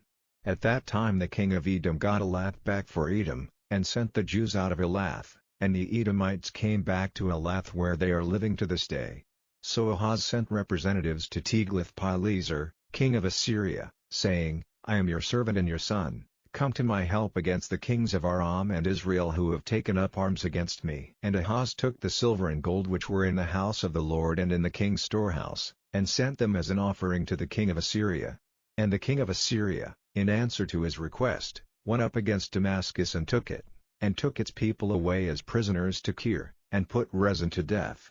Then King Ahaz went to Damascus for a meeting with Tiglath-Pileser, king of Assyria. And there he saw the altar which was at Damascus, and King Ahaz sent to Uriah the priest a copy of the altar, giving the design of it and all the details of its structure. And from the copy King Ahaz sent from Damascus, Uriah made an altar and had it ready by the time King Ahaz came back from Damascus.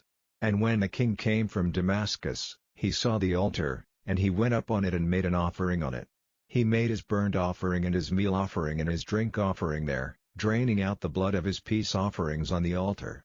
And the brass altar, which was before the Lord, he took from the front of the house, from between his altar and the house of the Lord, and put it on the north side of his altar. And King Ahaz gave orders to Uriah the priest, saying, Make the morning burnt offering and the evening meal offering and the king's burnt offering and meal offering, with the burnt offerings of all the people and their meal offerings and drink offerings, on the great altar. And put on it all the blood of the burnt offerings and of the beasts which are offered, but the brass altar will be for my use to get directions from the Lord. So Uriah the priest did everything as the king said, and King Ahaz took off the sides of the wheeled bases, and took down the great water vessel from off the brass oxen which were under it and put it on a floor of stone, the house of the Lord, because of the king of Assyria. Now the rest of the things which Ahaz did, are they not recorded in the book of the history of the kings of Judah? And Ahaz went to rest with his fathers, and was put into the earth with his fathers in the town of David, and Hezekiah his son became king in his place. Chapter 17. In the 12th year of Ahaz, king of Judah, Hoshea, the son of Elah, became king over Israel and Samaria, ruling for 9 years. He did evil in the eyes of the Lord, though not like the kings of Israel before him. Against him came up Shalmaneser, king of Assyria, and Hoshea became his servant and sent him offerings. But Hoshea's broken faith became clear to the king of Assyria because he had sent representatives to So, king of Egypt, and did not send his offering to the king of Assyria, as he had done year by year, so the king of Assyria had him shut up in prison and put in chains. Then the king of Assyria went through all the land and came up to Samaria, shutting it in with his forces for 3 years. In the 9th year of Hoshea, the king of Assyria took Samaria, and took Israel away to Assyria, placing them in Halah and in Habor on the river Gozan, and in the towns of the Medes. And the wrath of the Lord came on Israel because they had done evil against the Lord their God, who took them out of the land of Egypt from under the yoke of Pharaoh, king of Egypt, and had become worshippers of other gods, living by the rules of the nations whom the Lord had sent out from before the children of Israel. And the children of Israel did secretly against the Lord their God things which were not right, building high places for themselves in all their towns, from the tower of the watchman to the walled town. They put up pillars of stone and wood on every high hill and under every green tree, burning their offerings in all the high places, as those nations did whom the Lord sent away from before them. They did evil things, moving the Lord to wrath, and they made themselves servants of disgusting things, though the Lord had said, "You are not to do this." And he gave witness to Israel and Judah, by every prophet and seer, saying, "Come back from your evil ways, and do my orders and keep my rules, and be guided by the law which I gave to your fathers and sent to you by my servants the prophets." And they did not give ear, but became stiff-necked, like their fathers who had no faith in the Lord their God. And they went against his rules, and the agreement which he made with their fathers, and his laws which he gave them. They gave themselves up to things without sense or value, and became foolish like the nations round them, of whom the Lord had said, "Do not as they do." And turning their backs on all the orders which the Lord had given them, they made for themselves images of metal, and the image of Asherah, worshipping all the stars of heaven and becoming servants to Baal. And they made their sons and their daughters go through the fire, and they made use of secret arts and unnatural powers, and gave themselves up to doing evil in the eyes of the Lord, till he was moved to wrath. So the Lord was very angry with Israel, and his face was turned away from them. Only the tribe of Judah kept its place, but even Judah did not keep the orders of the Lord their God, but were guided by the rules which Israel had made. So the Lord would have nothing to do with all the offspring of Israel, and sent trouble on them, and gave them up into the hands of their attackers, till he had sent them away from before his face, for Israel was broken off from the family of David. And they made Jeroboam, the son of Nebat, king, who, driving them away from the laws of the Lord, made them do a great sin. And the children of Israel went on with all the sins which Jeroboam did. They did not keep themselves from them, till the Lord put Israel away from before his face, as he had said by all his servants the prophets. So Israel was taken away from their land to Assyria, to this day. Then the king of Assyria took men from Babylon and from Cutha and Ava and Hamath and Sepharvaim, and put them in the towns of Samaria in place of the children of Israel, so they got Samaria for their heritage, living in its towns. Now when first they were living there they did not give worship to the Lord. So the Lord sent lions among them, causing the death of some of them. So they said to the king of Assyria, "The nations whom you have taken as prisoners and put in the towns of Samaria, have no knowledge of the way of the God of the land, so he has sent lions among them, causing their death, because they have no knowledge of his way." Then the king of Assyria gave orders, saying, "Send there one of the priests whom you took away, and let him be living there and teaching the people the way of the God of the land."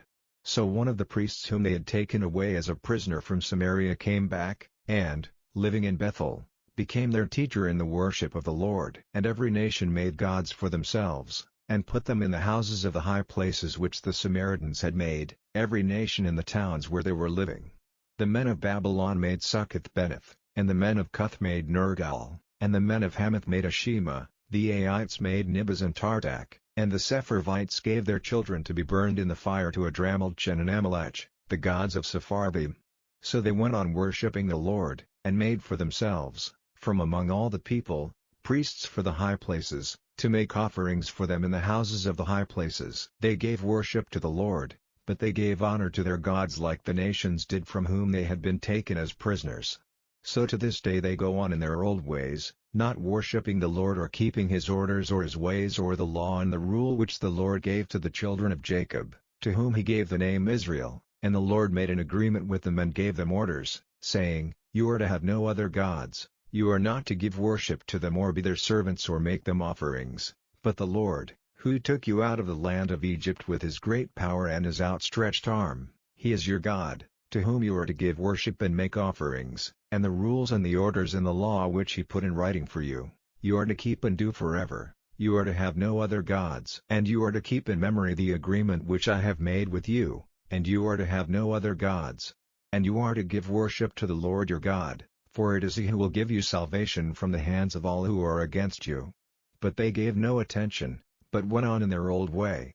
So these nations, worshipping the Lord, still were servants to the images they had made. Their children and their children's children did the same, as their fathers did, so do they, to this day. Chapter 18. Now in the 3rd year of Hoshea, son of Elah, king of Israel, Hezekiah, the son of Ahaz, became king of Judah. He was 25 years old when he became king, ruling in Jerusalem for 29 years. His mother's name was Abi, the daughter of Zechariah. He did what was right in the eyes of the Lord, as David his father had done. He had the high places taken away, and the stone pillars broken to bits, and the Asherah cut down, and the brass snake which Moses had made was crushed to powder at his order, because in those days the children of Israel had offerings burned before it, and he gave it the name Nehushtan. He had faith in the Lord, the God of Israel, so that there was no one like him among all the kings of Judah who were before him. For his heart was fixed on the Lord, not turning from his ways, and he did his orders which the Lord gave to Moses. And the Lord was with him, he did well in all his undertakings, and he took up arms against the king of Assyria and was his servant no longer. He overcame the Philistines as far as Gaza and its limits, from the tower of the watchman to the walled town. Now in the 4th year of King Hezekiah, which was the 7th year of Hoshea, son of Elah, king of Israel, Shalmaneser, king of Assyria, came up against Samaria, shutting it in with his armies. And at the end of 3 years they took it.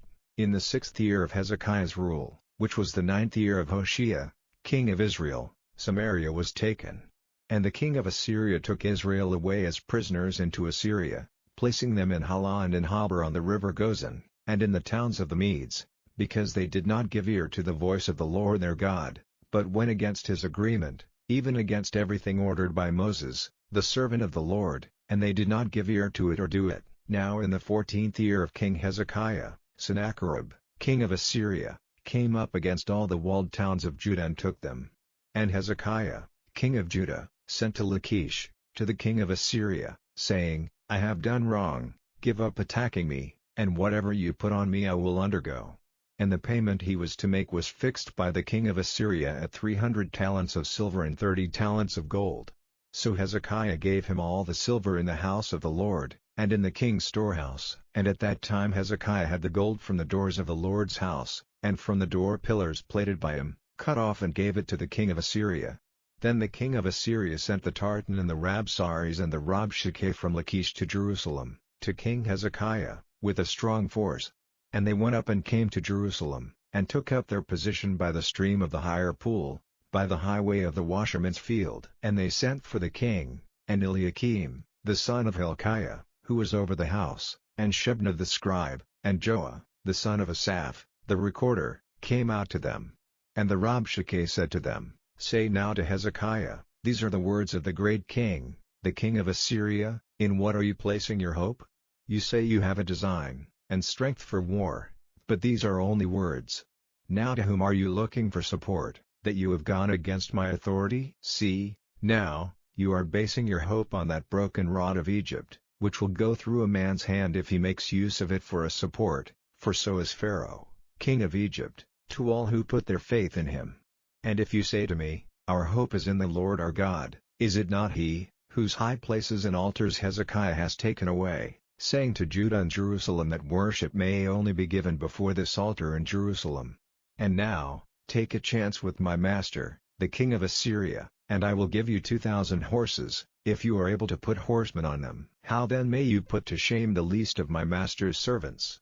And you have put your hope in Egypt for war carriages and horsemen, and have I now come up to send destruction on this place without the Lord's authority? It was the Lord himself who said to me, Go up against this land and make it waste.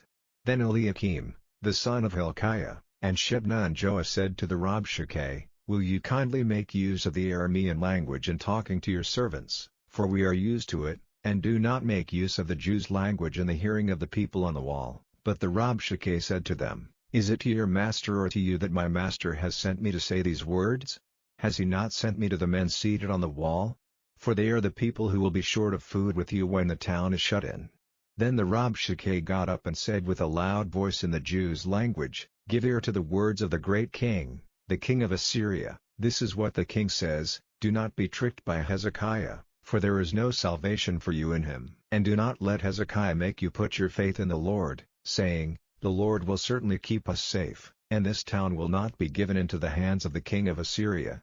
Do not give ear to Hezekiah, for this is what the king of Assyria says, make peace with me and come out to me, and everyone will be free to take the fruit of his vine and of his fig tree, and the water of his spring, till I come and take you away to a land like yours, a land of grain and wine, a land of bread and vine gardens, a land of oil giving olives and of honey, so that life and not death may be your fate.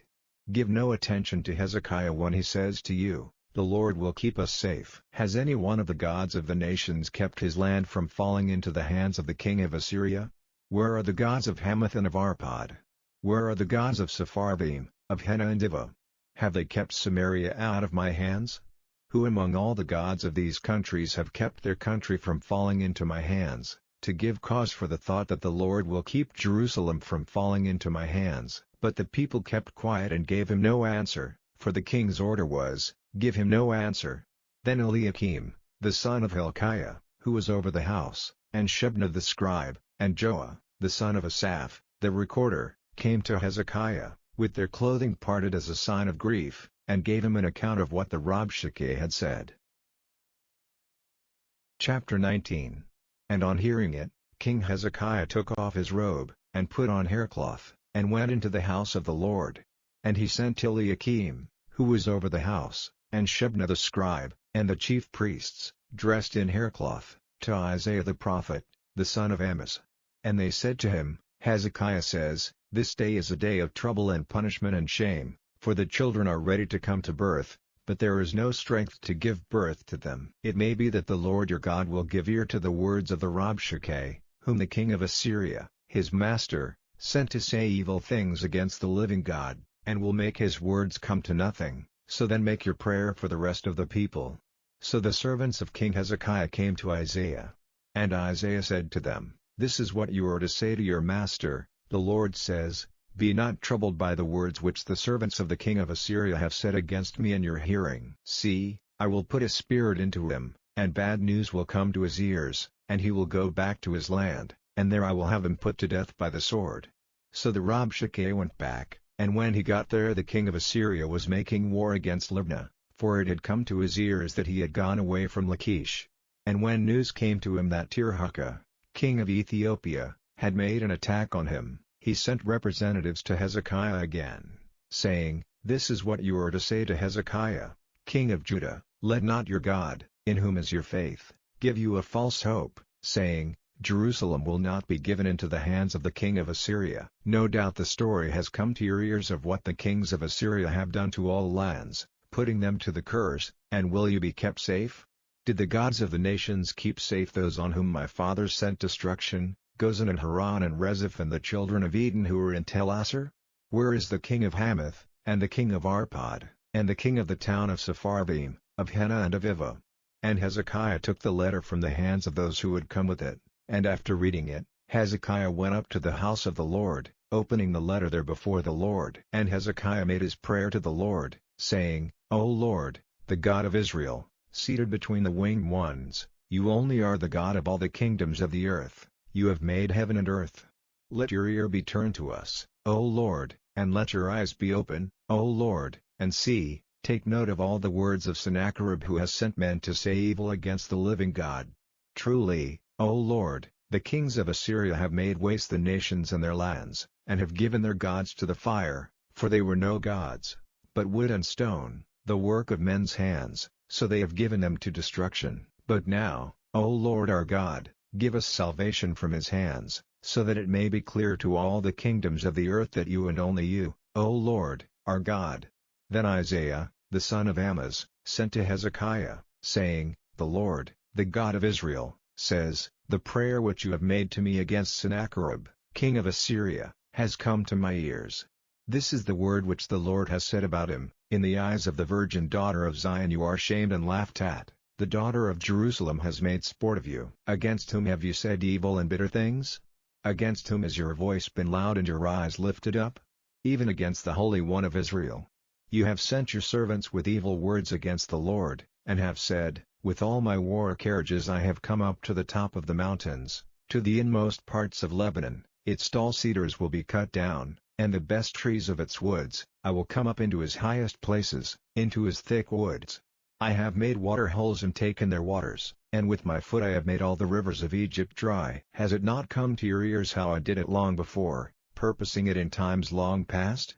Now I have given effect to my design, so that by you strong towns might be turned into masses of broken walls.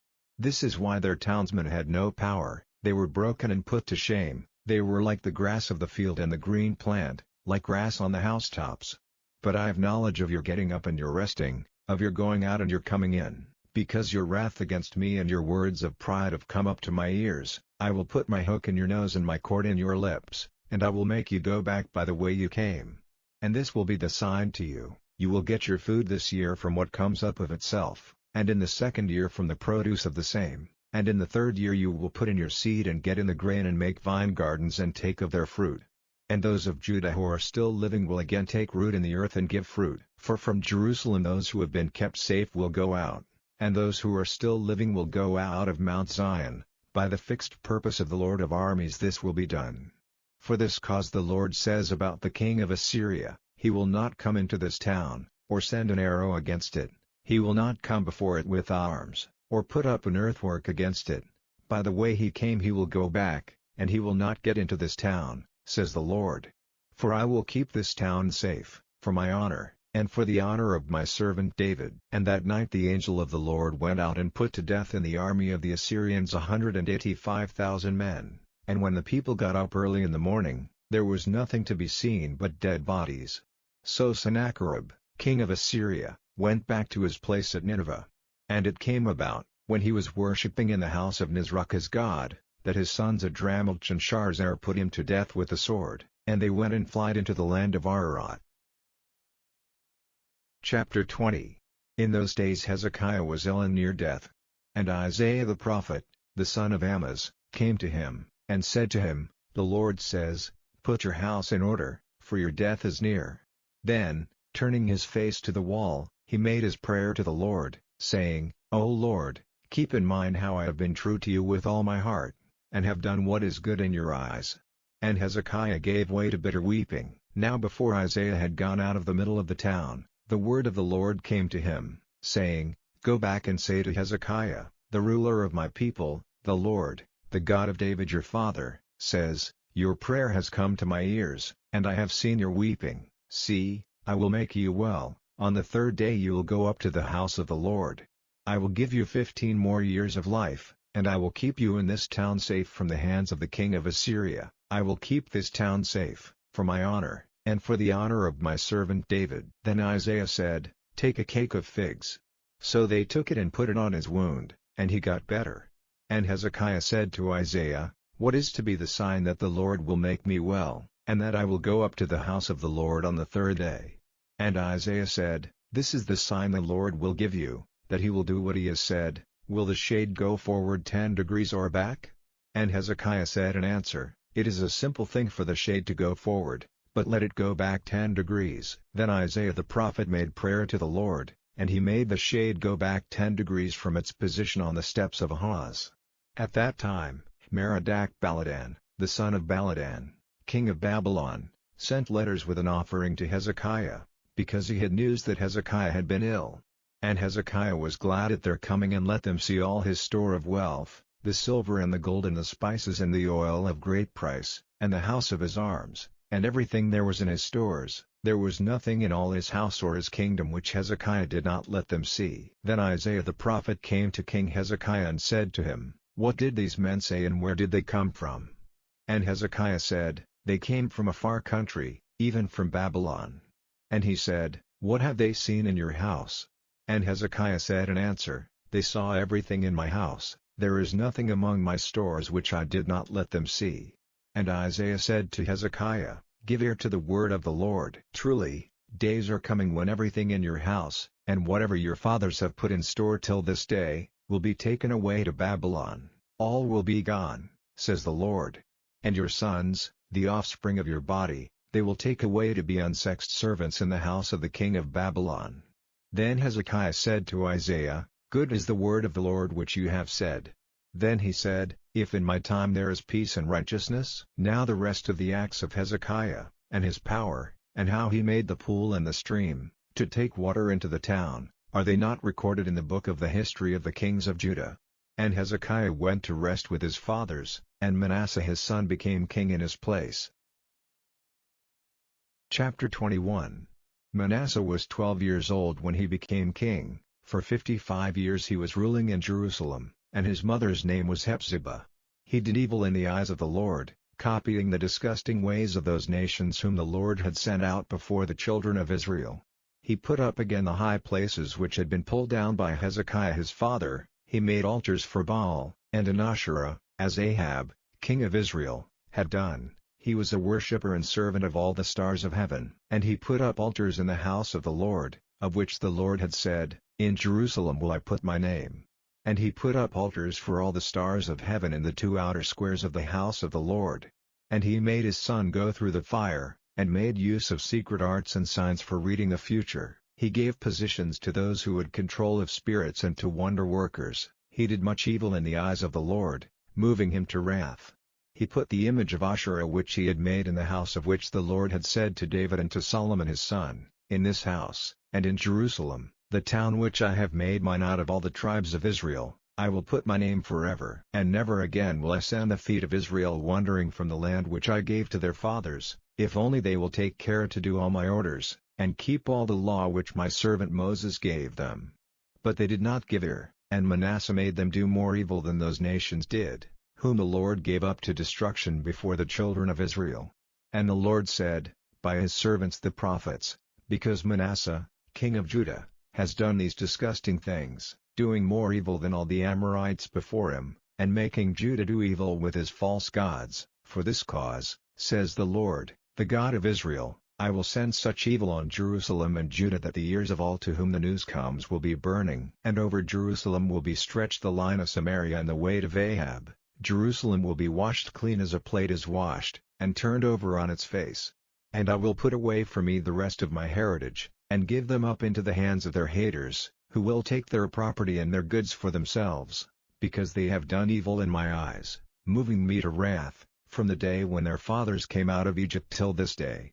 More than this, Manasseh took the lives of upright men, till Jerusalem from one end to the other was full of blood, in addition to his sin in making Judah do evil in the eyes of the Lord. Now the rest of the acts of Manasseh, and all he did, and his sins, are they not recorded in the book of the history of the kings of Judah? So Manasseh went to rest with his fathers, and was put into the earth in the garden of his house, in the garden of Uzzah, and Amon his son became king in his place. Amon was 22 years old when he became king, ruling in Jerusalem for 2 years. His mother's name was Meshullemeth, the daughter of Haruz of Jotbah. He did evil in the eyes of the Lord, as Manasseh his father had done. He went in all the ways of his father, being a servant and worshipper of the false gods to which his father had been a servant, turning away from the Lord, the God of his fathers, and not walking in his ways. And the servants of Amon made a secret design against him, and put the king to death in his house. But the people of the land put to death all those who had taken part in the design against the king, and made Josiah his son king in his place. Now the rest of the acts which Amon did, are they not recorded in the book of the history of the kings of Judah? He was put in his last resting place in the garden of Uzzah, and Josiah his son became king in his place. Chapter 22. Josiah was 8 years old when he became king, and he was ruling in Jerusalem for 31 years. His mother's name was Jedidah, daughter of Adeel-Bozkath. He did what was right in the eyes of the Lord, walking in the ways of David his father, without turning to the right hand or to the left. Now in the 18th year after he became king, Josiah sent Shaphan, the son of Azaliah, the son of Meshullam, the scribe, to the house of the Lord, saying to him, Go up to Hilkiah, the chief priest, and let him give out the money which is taken into the house of the Lord, which the keepers of the door have got together from the people, and let it be given to the overseers of the work of the Lord's house, to give to the workmen who were making good what was damaged in the house of the Lord, to the woodworkers and the builders and the stone cutters, and for getting wood and cut stones for the building up of the house. They did not have to give any account of the money which was handed to them, for they made use of it with good faith. Then Hilkiah, the chief priest, said to Shaphan the scribe, I have made discovery of the book of the law in the house of the Lord. So Hilkiah gave it to Shaphan. Then, after reading it, Shaphan the scribe went into the king and gave him an account of what had been done, saying, Your servants have given out the money which was in the house, and have given it to the overseers of the work of the house of the Lord. Then Shaphan the scribe said to the king, Hilkiah the priest has given me a book, and he was reading it before the king. And the king, hearing the words of the book of the law, took his robe in his hands, violently parting it as a sign of his grief, and he gave orders to Hilkiah the priest, and Ahikam, the son of Shaphan, and Achbor, the son of Micaiah, and Shaphan the scribe, and Isaiah the king's servant, saying, Go and get directions from the Lord for me and for the people and for all Judah, about the words of this book which has come to light, for great is the wrath of the Lord which is burning against us, because our fathers have not given ear to the words of this book, to do all the things which are recorded in it. So Hilkiah the priest, and Ahikam and Achbor and Shaphan and Isaiah, went to Huldah the woman prophet, the wife of Shallum, the son of Tikvah, the son of Harhas, keeper of the robes. Now she was living in Jerusalem, in the second part of the town, and they had talk with her. And she said to them, The Lord, the God of Israel, says, Say to the man who sent you to me, These are the words of the Lord, See, I will send evil on this place and on its people, even everything which the king of Judah has been reading in the book, because they have given me up, burning offerings to other gods and moving me to wrath by all the work of their hands. So my wrath will be on fire against this place, and will not be put out. But to the king of Judah who sent you to get directions from the Lord, say, This is what the Lord, the God of Israel, has said, as to the words which have come to your ears, because your heart was soft, and you made yourself low before me, when you had word of what I said against this place and its people, that they would become a waste and a curse, and you gave signs of grief, weeping before me. Truly, I have given ear to you, says the Lord. For this cause I will let you go to your fathers and be put in your last resting place in peace, and your eyes will not see all the evil which I will send on this place. Chapter 23. Then the king sent and got together all the responsible men of Judah and of Jerusalem.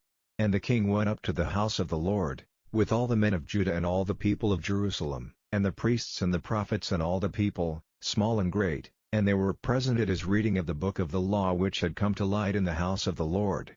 And the king took his place by the pillar, and made an agreement before the Lord, to go in the way of the Lord, and keep his orders and his decisions and his rules with all his heart and all his soul, and to keep the words of the agreement recorded in the book. And all the people gave their word to keep the agreement. Then the king gave orders to Hilkiah, the chief priest, and to the priests of the second order, and to the keepers of the door, to take out of the house of the Lord all the vessels made for Baal and for the Asherah and for all the stars of heaven, and he had them burned outside Jerusalem in the fields of Kidron, and took the dust of them to Bethel. And he put an end to the false priests, who had been put in their positions by the kings of Judah to see to the burning of offerings in the high places in the towns of Judah and the outskirts of Jerusalem, and all those who made offerings to Baal and to the sun and the moon and the 12 signs and all the stars of heaven. And he took the Asherah from the house of the Lord, outside Jerusalem to the stream Kidron, burning it by the stream and crushing it to dust, and he put the dust on the place where the bodies of the common people were put to rest. And he had the houses pulled down of those who were used for sex purposes in the house of the Lord, where women were making robes for the Asherah. And he made all the priests from the towns of Judah come into Jerusalem, and he made unclean the high places where the priests had been burning offerings, from Geba to Beersheba, and he had the high places of the evil spirits pulled down which were by the doorway of Joshua, the ruler of the town, on the left side of the way into the town. Still the priests of the high places never came up to the altar of the Lord in Jerusalem, but they took their food of unleavened bread among their brothers. And Tophet, in the valley of the sons of Hinnom, he made unclean, so that no man might make his son or his daughter go through the fire to Moloch. And he took away the horses which the kings of Judah had given to the sun, at the way into the house of the Lord, by the room of Nathan-Melech, the unsexed servant, which was in the outer part of the building, And the carriages of the sun he put on fire. And the altars on the roof of the high room of Ahaz, which the kings of Judah had made, and the altars which Manasseh had made in the two outer squares of the house of the Lord, were pulled down and crushed to bits, and the dust of them was put into the stream Kidron.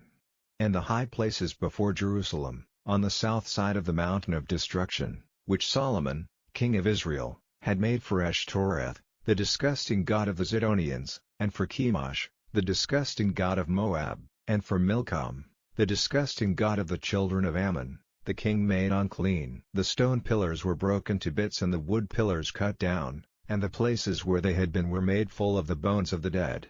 And the altar at Bethel, and the high place put up by Jeroboam, the son of Nebat, who made Israel do evil, that altar and that high place were pulled down, and the high place was burned and crushed to dust and the Asherah was burned. Then Josiah, turning round, saw on the mountain the places of the dead, and he sent and had the bones taken out of their places and burned on the altar, so making it unclean, as the Lord had said by the man of God when Jeroboam was in his place by the altar on that feast day. And he, turning his eyes to the resting place of the man of God who had given word of these things, said, "What is that headstone I see over there?" And the men of the town said to him, "It is the resting place of the man of God who came from Judah and gave word of all these things which you have done to the altar of Bethel." So he said, "Let him be, let not his bones be moved." So they let his bones be with the bones of the prophet who came from Samaria. Then Josiah took away all the houses of the high places in the towns of Samaria, which the kings of Israel had put up, moving the Lord to wrath, and he did with them as he had done in Bethel. And all the priests of the high places there he put to death on the altars, burning the bones of the dead on them, and then he went back to Jerusalem. And the king gave orders to all the people, saying, "Keep the Passover to the Lord your God, as it says in this book of the law." Truly, such a Passover had not been kept in all the days of the judges of Israel or of the kings of Israel or the kings of Judah. In the 18th year of the rule of King Josiah this Passover was kept to the Lord in Jerusalem. And all those who had control of spirits, and the wonder-workers, and the images, and the false gods, and all the disgusting things which were seen in the land of Judah and in Jerusalem, Josiah put away, so that he might give effect to the words of the agreement recorded in the book which Hilkiah the priest made discovery of in the house of the Lord. Never before had there been a king like him, turning to the Lord with all his heart and with all his soul and with all his power, as the law of Moses says, and after him there was no king like him. But still the heat of the Lord's wrath was not turned back from Judah, because of all Manasseh had done in moving him to wrath. And the Lord said, "I will send Judah away from before my face, as I have sent Israel. I will have nothing more to do with this town, which I had made mine, even Jerusalem, and the holy house of which I said, My name will be there." Now the rest of the acts of Josiah, and all he did, are they not recorded in the book of the history of the kings of Judah? In his days, Pharaoh Necho, king of Egypt, sent his armies against the king of Assyria to the river Euphrates, and King Josiah went out against him, and he put him to death at Megiddo, when he had seen him. And his servants took his body in a carriage from Megiddo to Jerusalem, and put him into the earth there. And the people of the land took Jehoahaz, the son of Josiah, and put the holy oil on him and made him king in place of his father. Jehoahaz was 23 years old when he became king, ruling in Jerusalem for 3 months. His mother's name was Hamutal, the daughter of Jeremiah of Libnah. He did evil in the eyes of the Lord, as his fathers had done. And Pharaoh Necho put him in chains at Riblah in the land of Hamath, so that he might not be king in Jerusalem, and took from the land a tax of 100 talents of silver and a talent of gold. Then Pharaoh Necho made Eliakim, the son of Josiah, king in place of Josiah his father, changing his name to Jehoiakim, but Jehoahaz he took away to Egypt, where he was till his death. And Jehoiakim gave the silver and gold to Pharaoh, taxing the land by his orders to get the money. The people of the land had to give silver and gold, everyone as he was taxed, to make the payment to Pharaoh Necho. Jehoiakim was 25 years old when he became king. He was ruling in Jerusalem for 11 years. His mother's name was Zebidah, the daughter of Pedaiah of Rumah. He did evil in the eyes of the Lord as his fathers had done. Chapter 24. In his days, Nebuchadnezzar, king of Babylon, came up and Jehoiakim was his servant for 3 years. Then he took up arms against him.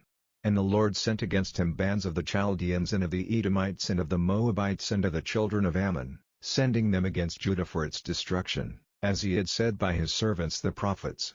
Only by the word of the Lord did this fate come on Judah, to take them away from before his face, because of the sins of Manasseh and all the evil he did, and because of the death of those who had done no wrong, for he made Jerusalem full of the blood of the upright, and the Lord had no forgiveness for it. Now the rest of the acts of Jehoiakim, and all he did, are they not recorded in the book of the history of the kings of Judah?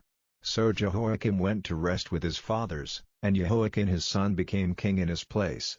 And the king of Egypt did not come out of his land again, for the king of Babylon had taken all his country, from the stream of Egypt to the river Euphrates. Jehoiakim was 18 years old when he became king. He was ruling in Jerusalem for 3 months, and his mother's name was Nehushta, the daughter of Elnathan of Jerusalem. He did evil in the eyes of the Lord, as his father had done. At that time the armies of Nebuchadnezzar came up to Jerusalem, and the town was shut in on every side. And Nebuchadnezzar, king of Babylon, came there, while his servants were shutting in the town. Then Jehoiakim, king of Judah, went out to the king of Babylon, with his mother and his servants and his chiefs and his unsexed servants, and in the 8th year of his rule the king of Babylon took him. And he took away all the stored wealth of the Lord's house, and the goods from the king's storehouse, cutting up all the gold vessels which Solomon, king of Israel, had made in the house of the Lord, as the Lord had said. And he took away all the people of Jerusalem and all the chiefs and all the men of war, 10,000 prisoners, and all the expert workmen and the metal workers. Only the poorest sort of the people of the land were not taken away. He took Jehoiakim a prisoner to Babylon, with his mother and his wives and his unsexed servants and the great men of the land. He took them all as prisoners from Jerusalem to Babylon. And all the men of war, 7,000 of them, and 1,000 expert workmen and metal workers, all of them strong and able to take up arms, the king of Babylon took away as prisoners into Babylon. And the king of Babylon made Mattaniah, his father's brother, king in place of Jehoiakim, changing his name to Zedekiah. Zedekiah was 21 years old when he became king, and he was king in Jerusalem for 11 years. His mother's name was Hamutal, daughter of Jeremiah of Libnah. He did evil in the eyes of the Lord, as Jehoiakim had done. And because of the wrath of the Lord, this came about in Jerusalem and Judah, till he had sent them all away from before him, and Zedekiah took up arms against the king of Babylon. Chapter 25. Now in the 9th year of his rule, on the 10th day of the 10th month, Nebuchadnezzar, king of Babylon, came against Jerusalem with all his army and took up his position before it, building earthworks all round the town. And the town was shut in by their forces till the 11th year of King Zedekiah. Now on the 9th day of the 4th month, the store of food in the town was almost gone, so that there was no food for the people of the land. So an opening was made in the wall of the town, and all the men of war went in flight by night through the doorway between the 2 walls which was by the king's garden. Now the Chaldeans were stationed round the town, and the king went by the way of the Arabah. But the Chaldean army went after the king, and overtook him in the lowlands of Jericho, and all his army went in flight from him in every direction. And they made the king a prisoner and took him up to the king of Babylon at Riblah to be judged. And they put the sons of Zedekiah to death before his eyes, and then they put out his eyes, and chaining him with iron bands, took him to Babylon. Now in the 5th month, on the 7th day of the month, in the 19th year of Nebuchadnezzar, king of Babylon, Nebuzaradan, the captain of the armed men, a servant of the king of Babylon, came to Jerusalem. And he had the house of the Lord and the king's house and all the houses of Jerusalem, even every great house, burned with fire, and the walls round Jerusalem were broken down by the Chaldean army which was with the captain. And the rest of the people who were still in the town, and all those who had given themselves up to the king of Babylon, and all the rest of the workmen, Nebuzaradan, the captain of the armed men, took away as prisoners, but he let the poorest of the land go on living there, to take care of the vines and the fields. And the brass pillars in the house of the Lord, and the wheeled bases, and the great brass water vessel in the house of the Lord, were broken up by the Chaldeans, who took the brass to Babylon. And the pots and the spades and the scissors for the lights and the spoons, and all the brass vessels used in the Lord's house, they took away. And the fire trays and the basins, the gold of the gold vessels and the silver of the silver vessels, were all taken away by the captain of the armed men. The 2 pillars, the great water vessel and the wheeled bases, which Solomon had made for the house of the Lord, the brass of all these vessels was without weight. One of the pillars was 18 cubits high, with a crown of brass on it. The crown was 3 cubits high, circled with a network and apples all of brass, and the second pillar had the same. And the captain of the armed men took Sariah, the chief priest, and Zephaniah, the second priest, and the 3 doorkeepers, and from the town he took the unsexed servant who was over the men of war, and 5 of the king's near friends who were in the town, and the scribe of the captain of the army, who was responsible for getting the people of the land together in military order, and 60 men of the people of the land who were in the town. These Nebuzaradan, the captain of the armed men, took with him to the king of Babylon at Riblah, and the king of Babylon put them to death at Riblah in the land of Hamath. So Judah was taken away prisoner from his land. As for the people who were still living in the land of Judah, whom Nebuchadnezzar, king of Babylon, did not take away, he made Gedaliah, the son of Ahikam, the son of Shaphan, ruler over them. Now the captains of the armed forces, hearing that the king of Babylon had made Gedaliah ruler, came with their men to Gedaliah at Mizpah, Ishmael, the son of Nethaniah, and Johanan, the son of Kareah, and Sariah, the son of Tanhumeth the Netophathite, and Hazaniah, the son of the Maacathite, came with all their men. Then Gedaliah gave his oath to them and their men, saying, Have no fear because of the servants of the Chaldeans, go on living in the land under the rule of the king of Babylon, and all will be well. But in the 7th month, Ishmael, the son of Nethaniah, the son of Elishama, of the king's seed, came with 10 men and made an attack on Gedaliah, causing his death and the death of the Jews and the Chaldeans who were with him at Mizpah. Then all the people, small and great, and the captains of the forces, got up and went away to Egypt, for fear of the Chaldeans. And in the 37th year after Jehoiakim, king of Judah, had been taken prisoner, in the 12th month, on the 27th day of the month, Evil-Merodach, king of Babylon, in the 1st year of his rule, took Jehoiakim, king of Judah, out of prison, and said kind words to him, and put his seat higher than the seats of the other kings who were with him in Babylon. And his prison clothing was changed, and he was a guest at the king's table every day for the rest of his life. And for his food, the king gave him a regular amount every day for the rest of his life.